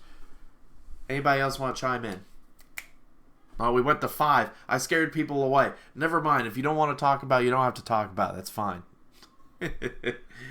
I don't know. I'm leaning kind of Scarab because people play 2.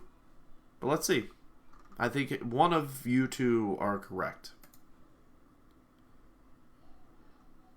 WizKid's answer to not banning is to errata.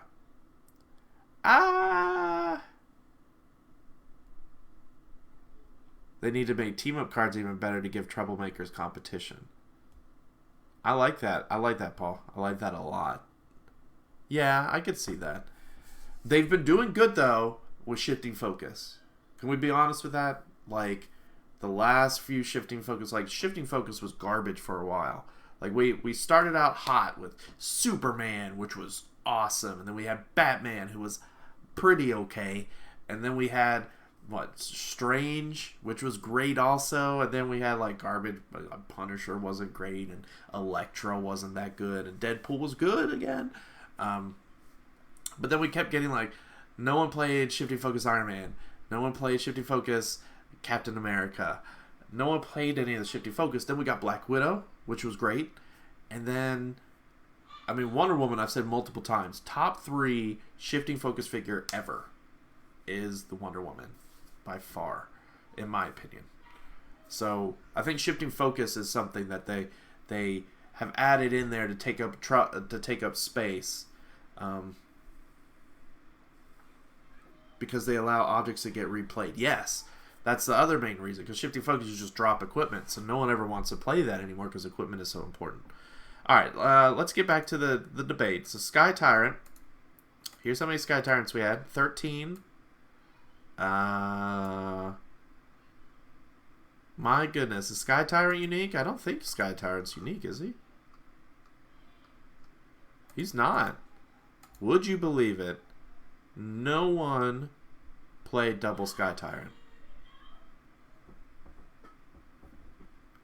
What? No one played double Sky Tyrant. Look at those top cuts, though. Look at those top cuts. I'm going to put that on here. No double Sky Tyrant. I know that's 100 points of your build. I get it. That's a lot. But considering how oppressive he feels, I feel like double Sky Tyrant would be fine. But I guess not. So we have 10. That's what I said before, right? 10? I'm sorry, 13. We have 13 Sky Tyrants. Scarab. Does Scarab beat 13? Ooh! Off by 1. Off by 1. Sky Tyrant barely takes it. But look at the difference.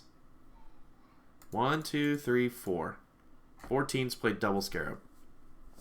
So that really puts you at 1, 2, 3, 4, 5, 6, 7, 8. Only 8 teams played Scarab. 8 Scarab teams. And we had 13 Sky Tyrant teams.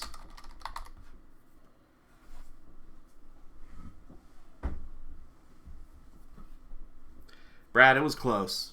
Real close. I actually would have agreed with you and said Scarab because I knew people were playing double Scarab. This kind of surprises me. Now, I know Sky Tyrant has better keywords, right? Like, he has the future, which I know... Or he has past and future, I think. No, just past. So I know he has past and monster. Oh, excuse me. Actually, they all have monster. I know he has past, which allows him to join Latveria, and Scarab doesn't. Scarab only has armor, deity, monster, ruler, secret 6. I get that. So you can Latveria the heck out of Sky Tyrant, throw him on your Doom teams. He's a lot more viable in that sense. Scarab, I think... I'm surprised because ownership was not required for both Sky Tyrant and Scarab. Once again, I think this ownership argument for this type of event, this level of event, that's not going to matter. I mean, I have a Scarab. I mean, I traded a Sinestro for it. Like, they're not hard to get. If the people that don't have teams to trade with or to work with, they can get on the mooching house or whatever, and they'll be able to find it. Like, that's how I honestly feel about it. So I'm not really that... Tyrant plays in the Alpha Strike? Exactly, yeah. And he's a lot of teams' only Alpha Strike. But one thing I found interesting, and I've mentioned this on the Clickstuff podcast a few times, I feel like going into Wonder Woman, like after Wonder Woman was hyped up and all the podcasts, Clickstuff too, Critical Clicks, were hyping up Secret 6 and talking about Scarab, Sky Tyrant, oppressive, Sky Tyrant's going to be everywhere, he's so hard to kill. I feel like he was so easy to kill. Brad, Colin, you were playing in the tournaments. I feel like every team I saw with Sky Tyrant was usually the first figure to die. Or he was just ignored. A lot of that has to do, I think, with Dark Phoenix being able to double tap, and being able to retail on him and then double tap him. That's pretty big. I feel like there's also, because Alpha Strike is prevalent, maybe people aren't having such flimsy characters to just die to Sky Tyrant. I think that plays a bit into it. I watched some of Tyler's games in Modern, and he just plain out ignored Sky Tyrant.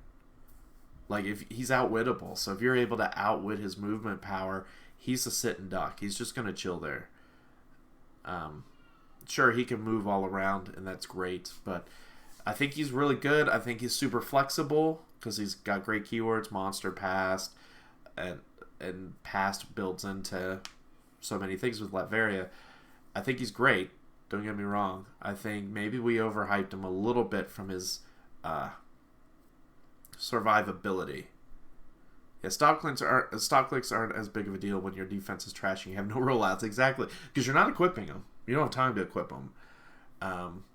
So you're just rushing him out there, and he has ESD. Like, he doesn't. You have to wager that he's going to kill something, but he's not a majority of the time because people are building differently. He could, and then he's got that one token, but then you just take that one token off, and then you just kill him for 50 points. Once again, like what you're saying, Colin, he's still amazing, but I think his survivability was a little overhyped. Either way, I think he's by far the most played chase. out of the pointed cost ones. Because Dooms, you had a lot of people playing Annihilating. Like, it looks like 1, 2, 3, 4, 5, 6, 7, 8. You had 8 Annihilating Conqueror Dooms, but you had other Doom teams. Let's see, like Lord Doom. Was this all one person? Did I screw that up? Oh, yeah. He didn't. Oh, no, that's Valeria Von Doom. I actually need to fix some of this. Because this, I think these are 0 points. Actually. Once again, I copied build sheets, and so people put point values down there. So yeah, actually those go away. There we go. Commissioner, because he's unique. Didn't see a ton. Which I think Commissioner is better than the other two, to be honest. Let's see, I put him in as the Commissioner. Okay. 11. What do you know? 11, 12, 13. And obviously those are unique teams too.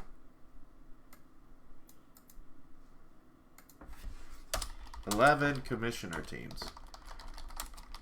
Now I understand this is Wonder Woman 80th coming out party.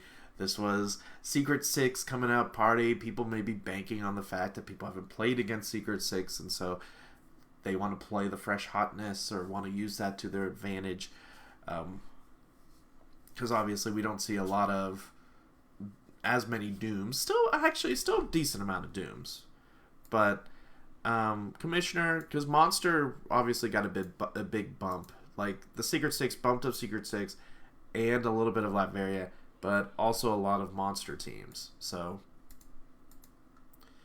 let's see. Anything else unusual out here? Spider Hamrai went on Animal Team.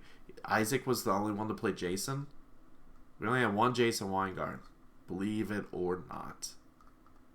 One Jason Weingard. Now, a lot of that may have gone into some concerns about Jason and how his rulings would go. Because keep in mind, we had new rules come out right before this happened. And some of these that had things at no cost were a little concerning.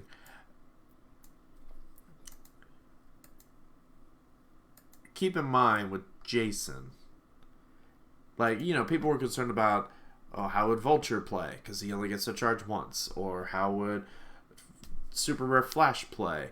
Because he only gets to charge once and then he has to charge and do something else. Because you can't do the same free actions. Jason isn't affected by that at all. So I think the reason Jason didn't get played is because he has bad keywords and not people still like theme. But I also think it's just maybe fatigue. I've mentioned this again. Heroclix players get a lot of fatigue playing the same pieces over and over again. We saw it with Kobik Gardner last year or the year before last. Where, you know, everyone was playing Kobik Gardner. Kobik Trader. Sorry, Kobik Trader. Everyone was playing those teams. She was everywhere. It was oppressive. Even after the errata, she was still good. But I think by the time the errata happened, the watch list happened, she was already overplayed. People just got tired of playing her. They could win with her, but no one wanted to play that anymore. And I think Jason has hit that same thing, because you have to build around Jason. It's not like Dark Phoenix you can add on to any team you want and be like 30 points, that's nothing. Jason, you have to either go non-theme or you have to devote 75 points for him, and that takes up a lot of your sideline for all that he does. Even though he's got great things now, like the Isaac Lex Luthor is a good example for Jason. That's what Isaac played. Like, there's a lot of good things for Jason, but he only saw him play once. One person played him, which was Isaac, who is arguably the best player in Heroclix right now. Makes you think. Looking at some of these other pieces. That isn't right.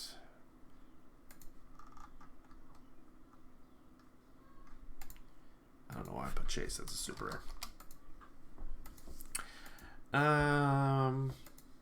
Some people play Lex Luthor because he has, I think, enhancement. Sinestro got Gardner. Dooms. A lot of Dooms. Look at all these Dooms. Is it by the same people? Oh yeah, he played two of the same Dooms. So yeah. That's pretty much it with the chases. Secret Six and Dooms. Like, let's see. If I take out, how many figures do you think are going to remain when I take out all the Secret Six and I take out all the Dooms? I won't include the Von Dooms.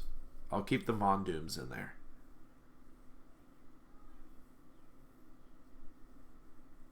And we had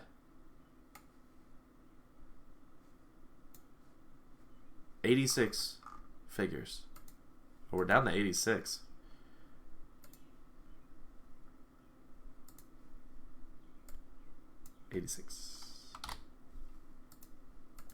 Out of 86 figures, roughly, how many do you think are going to be left when I take out all of the Doom chases and the Secret Six pieces, leaving in Von Dooms from that? 20 or less is Brad's guess.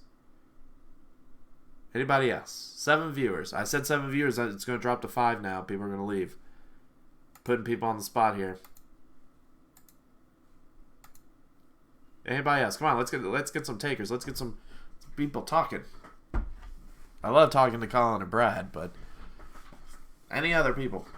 Brad thinks there's going to be less than 20 chase figures left when I take out all the Secret Six and all the Doom chases, not counting the Fantastic Four Dooms. So Sue Storm, God Emperor Doom, all of that. 34. Okay. Let's see. This will take me a second anyway. So let's see. Leaving Brainiac in there. Doctor Doom's gone. Doom Annihilator's gone. Leaving some of these chases in here. Prisoner of Planet Doom is gone. There's Scarab. He's gone. Sky Tyrant's gone. Commissioner's gone. And that's it. 6. Nathan says 6. Sinestro's fine. Robin's good. Yeah, this should be everybody. That shows how bad my spelling is. Emperor or Emperor. That's one of the words I mess up so often is Emperor. And then Brad's Lonely Apocalypse up here at the top. All right, here we go. Survey says, oh my goodness, Colin I think takes it again. Price is Right rules. Colin wins. Price is Right rules. 34. We had 35. 35. Now, I understand a lot of these are, you might be saying, oh, but these are all trouble alerts. These are ones people mainboarded. People did mainboard trouble alerts and troublemakers. Because remember, 10 points isn't much. Brainiac gives you an outwit. He's pretty good. Grodd gives you the empower. People like playing Green Arrow because of the whole equipment thing. Valeria Von Doom. Lots of Brainiacs, so 10 points isn't much. And keep in mind, most of these people were only playing 2. So 2 Brainiacs isn't much nowadays. Isn't much. But let's see. Let's go by set. Let's go by set. So we only had 1 Chase Wonder Woman. And Alyssa's been playing Wonder Woman for the longest time. She's been playing it since Nats. She played this similar team at Nationals. Let's talk for a second about Chase Wonder Woman. And I know I've been streaming for a while, about an hour and some change now. Almost 2 hours. And thank you guys that have stuck with me for this almost 2 hours. I'm having a blast just talking Heroclix. Chase Wonder Woman. Chase Black Widow. She took the hit with the errata with the watch list. She now has to give like 2 trouble alert tokens, or she has to do a trouble alert thing in order to do her map wide roll thing. But she's still real good, right? Chase Widow, yeah, Chase Black Widow. She's still good, right? She's not bad.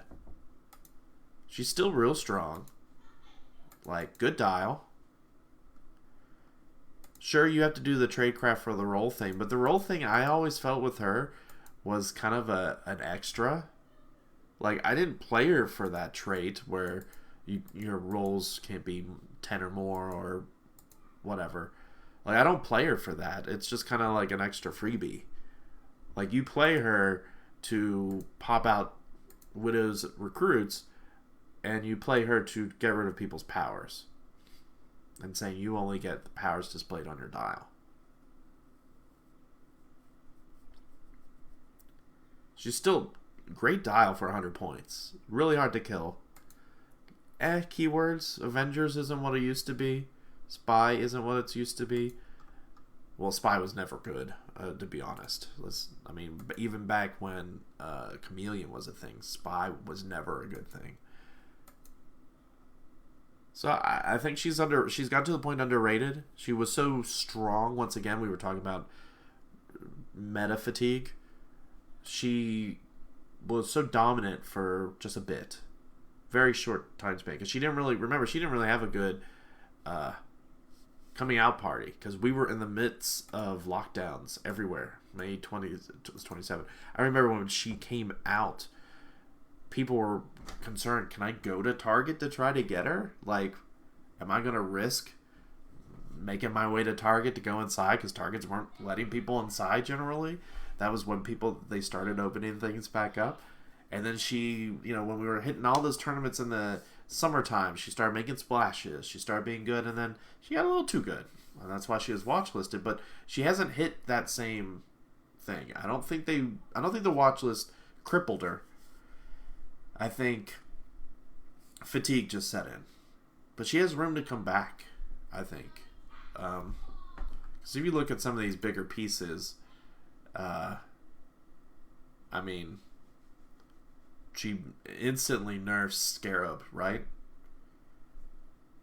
Like, if you're able to go in there and take out to do her nerfing powers, Scarab's a TK piece at that point. He doesn't get the outwit. He doesn't get to choose the equipment stuff. He doesn't get to shoot from unheld objects. So he's Garbo. Sky Tyrant's the same way. His charge power is a special power. See you, Brad. Thanks for stopping by. Same with Sky Tyrant. Most of the Dooms, like, I think Doom is okay. My favorite Doom. Oh, where is he? Doom's okay. I mean, he loses the flurry. But other than that, he's okay. Lord Doom would get crippled, but Lord Doom could just be outwitted and he's crippled, to be honest. So I don't know. I think Black Widow is one of those that should make a comeback. Do I want her to make a comeback? No, because I want to play Amazo, but outside of that, and this is something I mentioned on the previous stream, and we'll talk about equipment and stuff here in a second. Let's go back to selecting everything.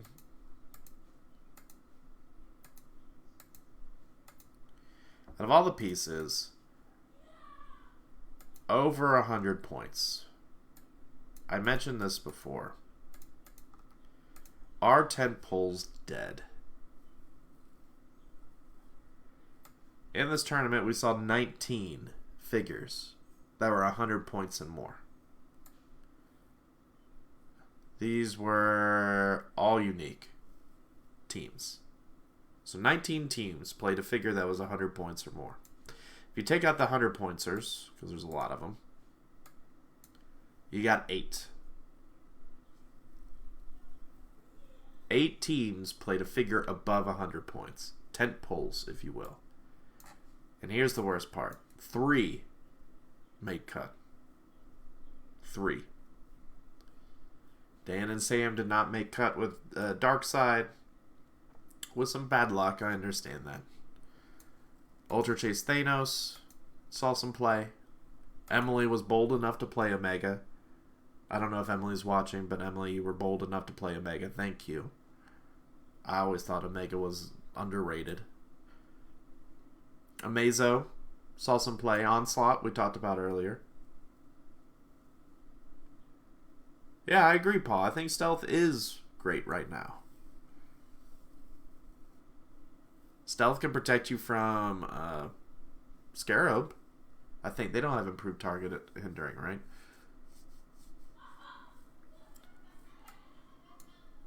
So I don't know. I'm torn. I feel like tent poles.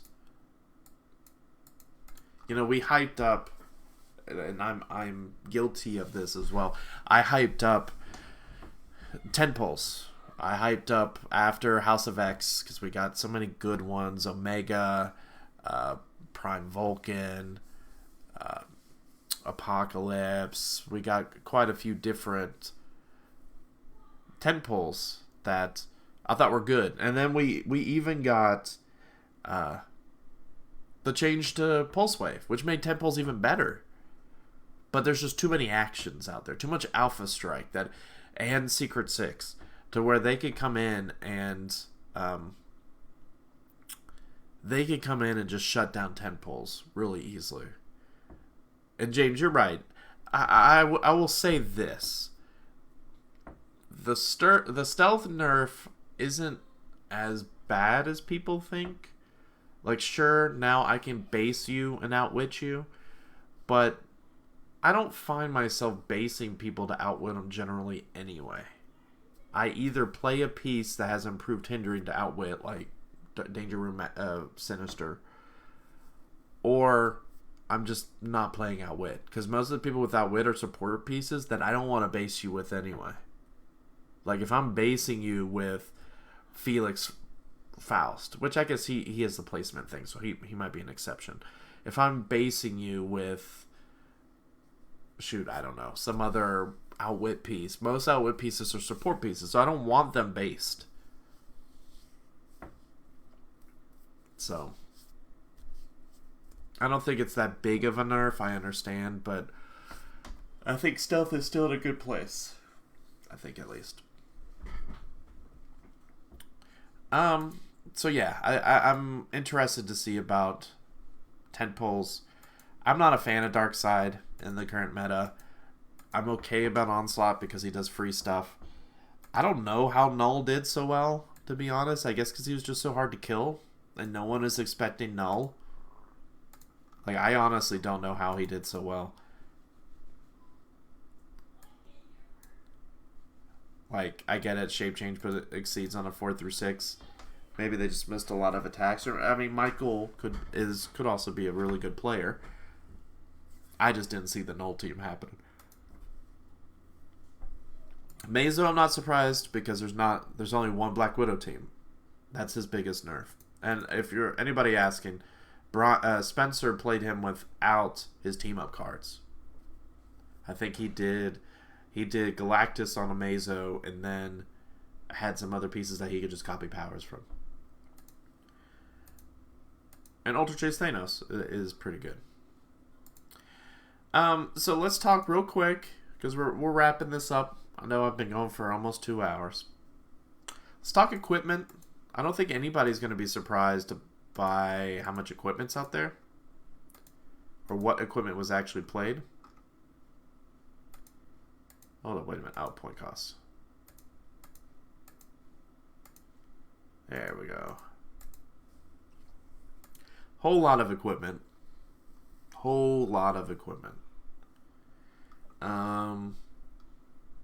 To be honest, there's not really one equipment that ran away with it. Power Gem is probably one everyone's assuming. You can see how all the different ways I spelled All Black the Necro Sword. Power Gem takes the cake. 9 people.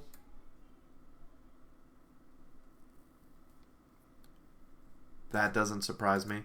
Spin Ring, I assume, is pretty up there. Let's see. Spin Ring. That's just only 6. Let me fix that. Outside of that, I mean, we had a couple All Black the Necro Sword, which people were playing because it's a heavy, but only 3. So not enough to write home about. Emotional Modifier. It's all 5. So big splash for Emotional Modifier. Exospecs. Two Exospecs. Both missed the cut. It's too easy to steal still. Lasso of Truth. 2. Both made top 8. One of them is Colin. Let's see. Liar Ring. Arguably my favorite ring. Only one was played. The other one was played via Mandarin. Oh, wait. There's another one. I'm going to change it to Liar Ring. That's what I get for copying people. Waldo Arms. Just one. That's a little surprising. Carnage Symbiote. I think there's only 2. That surprises me. I still think Carnage Symbiote is better than Venom Symbiote, but a little surprising. Speaking of Venom Symbiote, 3. Really nothing running away with this outside of Power Gem. Soul Gem, 2. Are there any others people want to look at? Oh, here's another Necro Sword. So that's 4 Necro Swords. Any other equipment people are curious about? I guarantee you these 2 are played by our 2 Hulk players. Which would be... Yep, Connor and Dustin. Our 2 Hulk players. But any other equipment questions? I mean, Ultimate Nullifier was one team that was playing Daredevil. Venom Harness was one team that was playing something else. Not really a lot of variety. I mean, I'm sorry. A lot of variety. Not any that's really running away. Reality probably came 2nd or 3rd. I know it was played a lot on Secret 16s because you play 2 Scarabs and they copy Reality, so you get 2 more Perplexes because they copy equipment. Or 3 Perplexes, I guess. Not a lot of Nightbringers.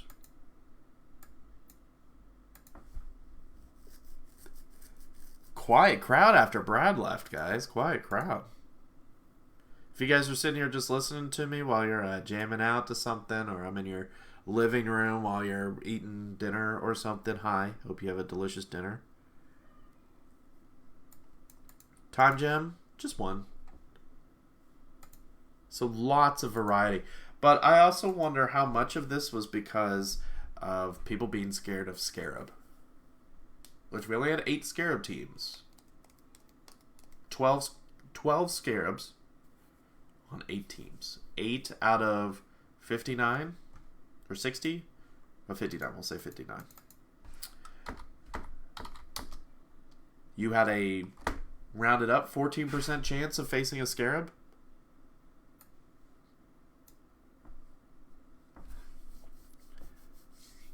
I almost wonder if the hype was overstated. I also wonder how many people, though, were using this as their first modern event and just haven't prepared. But that's why I'm here. That's why Clickstuff is here. We're here to help you play in the meta, help you prepare for the meta, all of that. So that is why we're here. I think that's it. Let's talk location bonus real quick. A lot of variety with location bonuses. All over the place. As you can see here. Stark Tower, there was 1, 2, 3, 4. Here, I'll copy so that way I don't have to keep saying Stark Tower. So 4 Stark Towers. A lot of Latmerian Village. 3, 4. 4 Latveria Village. 2 Injustice Gang hideouts. Nothing shocking.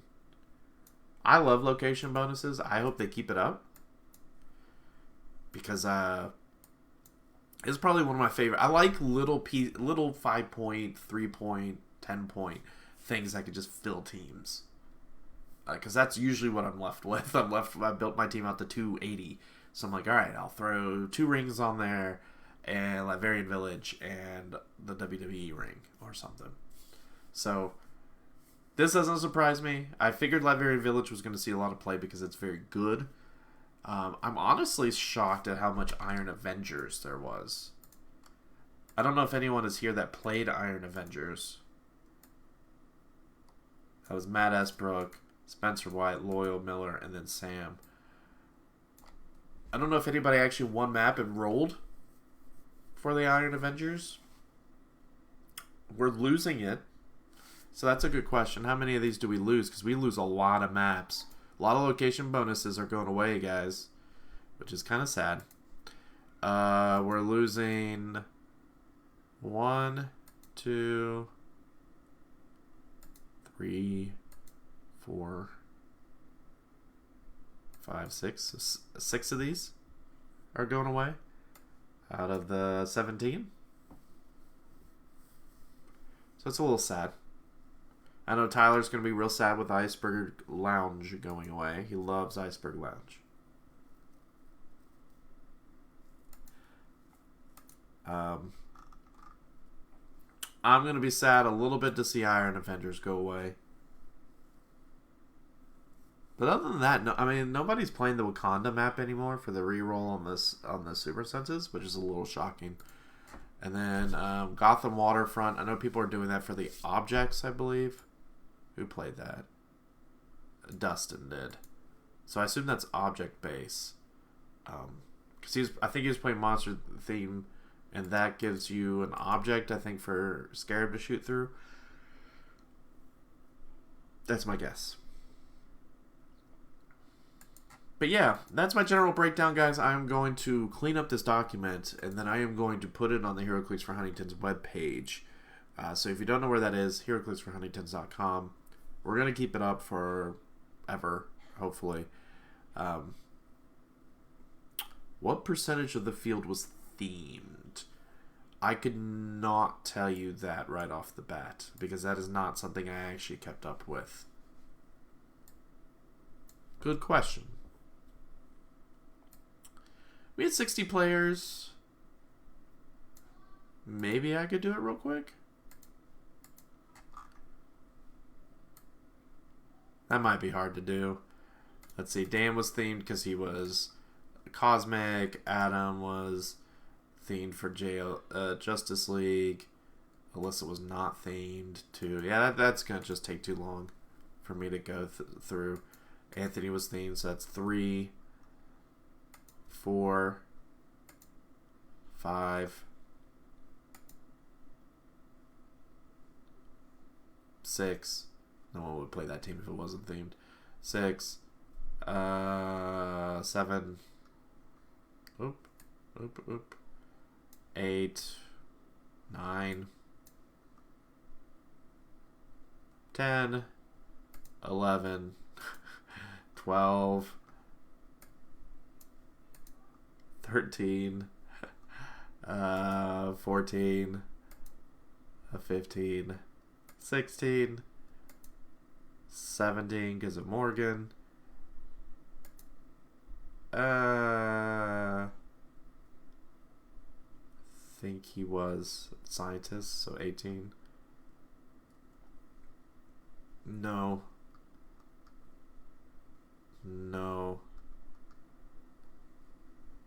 Did I say 19 already? So 19, maybe 20. No. Yes. 21, 22, 23, 24, 25, 26. No.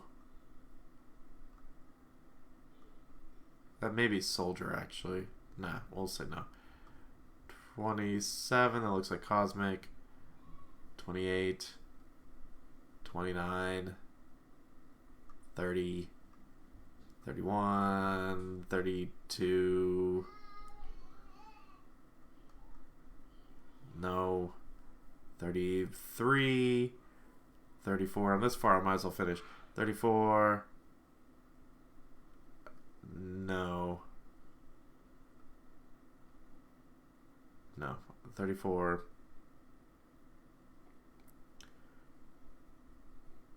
35. That was Atlantis. Or something based off of Atlantis. 36. 37. 38. 39. 40. This is really thrilling content, I know. 41. 42. 43. 44.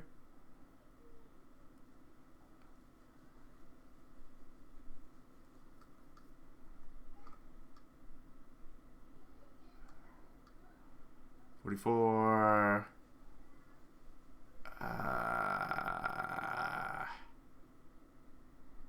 We'll say no. 44. 45. 46. 47. 48. 49. 50. So about 50. So an overwhelming majority. So plus or take 3 or 4. I would say 5. What is it? 5/6. An overwhelming. Let's see. 5/6 is what percentage? It's like 84%. So you could say about 80% of the field was themed. I think would be a safe assumption. That'd be a cool thing to write down. 80% of the field was themed. So that's pretty interesting. And I think that's interesting because even though they decreased the emphasis, like lowered the emphasis on theme, because it's now only a +3 and you only get 3 theme team roles, but they made generic theme teams have those roles now. So people are still gonna go with theme teams because a lot of them still work so well together, and there's a lot of ways around. One video I know I want to do, or live stream I want to do, is I really want to break down, and we're getting another one in Rise and Fall, is really break down all the team messer-uppers, or like the pieces you could play to fit unusual pieces on other teams, like Doom the Annihilating Conqueror, Morgan Le Fay, Steve Rogers, the new Sinister that we saw, like all these pieces that could get other pieces, Amanda Waller, the pieces that could get pieces, new keywords, or fit them on team. Trinary could get robots on teams because they don't fit against theme. I think that'd be fun to talk about and just break down every figure like that to say, okay, your team building, here's some cool pieces to get keyword, because I think it's cool if you could get some really neat pieces on unusual teams. Like if you spent enough time to figure that out, I think that's cool. Like the whole Scientist Vulture thing where you use the isotope to bring in Prime Vulture was so cool in concept. No one played it, but it's so cool in concept because it's just creativity. That's the creativity I like in Heroclix, as opposed to I'm just going to keep playing the most broken stuff. Like, that's not creative to me if I'm just going to play an oppressive team. Oppressive as in the pieces are just broken. Oppressive. Not oppressive like I've built a team that is oppressive because of my own merit. So I like pieces that are like, hey, I was able to fit Master Mold on my Avengers team, because me and PJ talked about this. I can fit on my my Avengers team because I use Trinary to make it where he doesn't count against theme, and then I can use Steve Rogers to bring Trinary over to Avengers, or I can use Trinary to bring Master Mold into Spy, which is what Black Widow has, so I can play Master Mold and Black Widow, or whatever. I think that'd be fun to talk about, and that's I think a video I'm really going to focus on soon, because I like those Swiss Army knives that you could be like, I can play this now. So, alright, so it is, I've been streaming for a while. Any last questions? Anything else anybody wants me to pull up from the data? Take a look at any other impressions you want from me. Impressions, not impressions as in like me do bad impressions. I could do okay impressions, but once again, if you're watching and you have not liked my Facebook gaming creator thing, please do so. I'm trying to get to 100 people so that these type of informative videos don't go away, because they're getting, if you're not one of their people, they're now ditching all of those things. After like 2 weeks, they're gone. I post this on my YouTube, but I would like to also keep it on Facebook so people can see my streams and go in and see what the comments were said, because if I put this on YouTube, you don't see any comments. So if you haven't already liked my Facebook thing, my Facebook Cousinator, gaming creator, whatever, please do so. That's not really for me because I want to become like an extra cool streamer, that it's my livelihood. It's literally, I just want my streams to stay, and I don't want them to go away.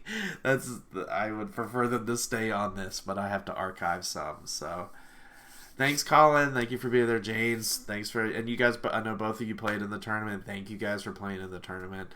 We're going to do, if you guys haven't seen, by the way, if you're still here, forgot to mention this, I've posted 2 Modern Age events. I haven't made this big announcement yet, so you guys are the first one. We do have 2 Modern Age events posted for Rock Online, 2 Winamaps. One next Tuesday, and then one the following Friday at 7 p.m. Eastern. So definitely buy into those. I'm going to make an announcement tomorrow talking about them more, but we are trying to get back into Winamaps, try to keep Modern going as we wait for the next big event. So anyway, thank you guys for watching. I really appreciate it. Add a like to the channel if you can, if you haven't already. Tell your friends to also, just to help me get to 100. So that way I don't lose all these streams. But thank you guys, and I will catch you all next time. See you.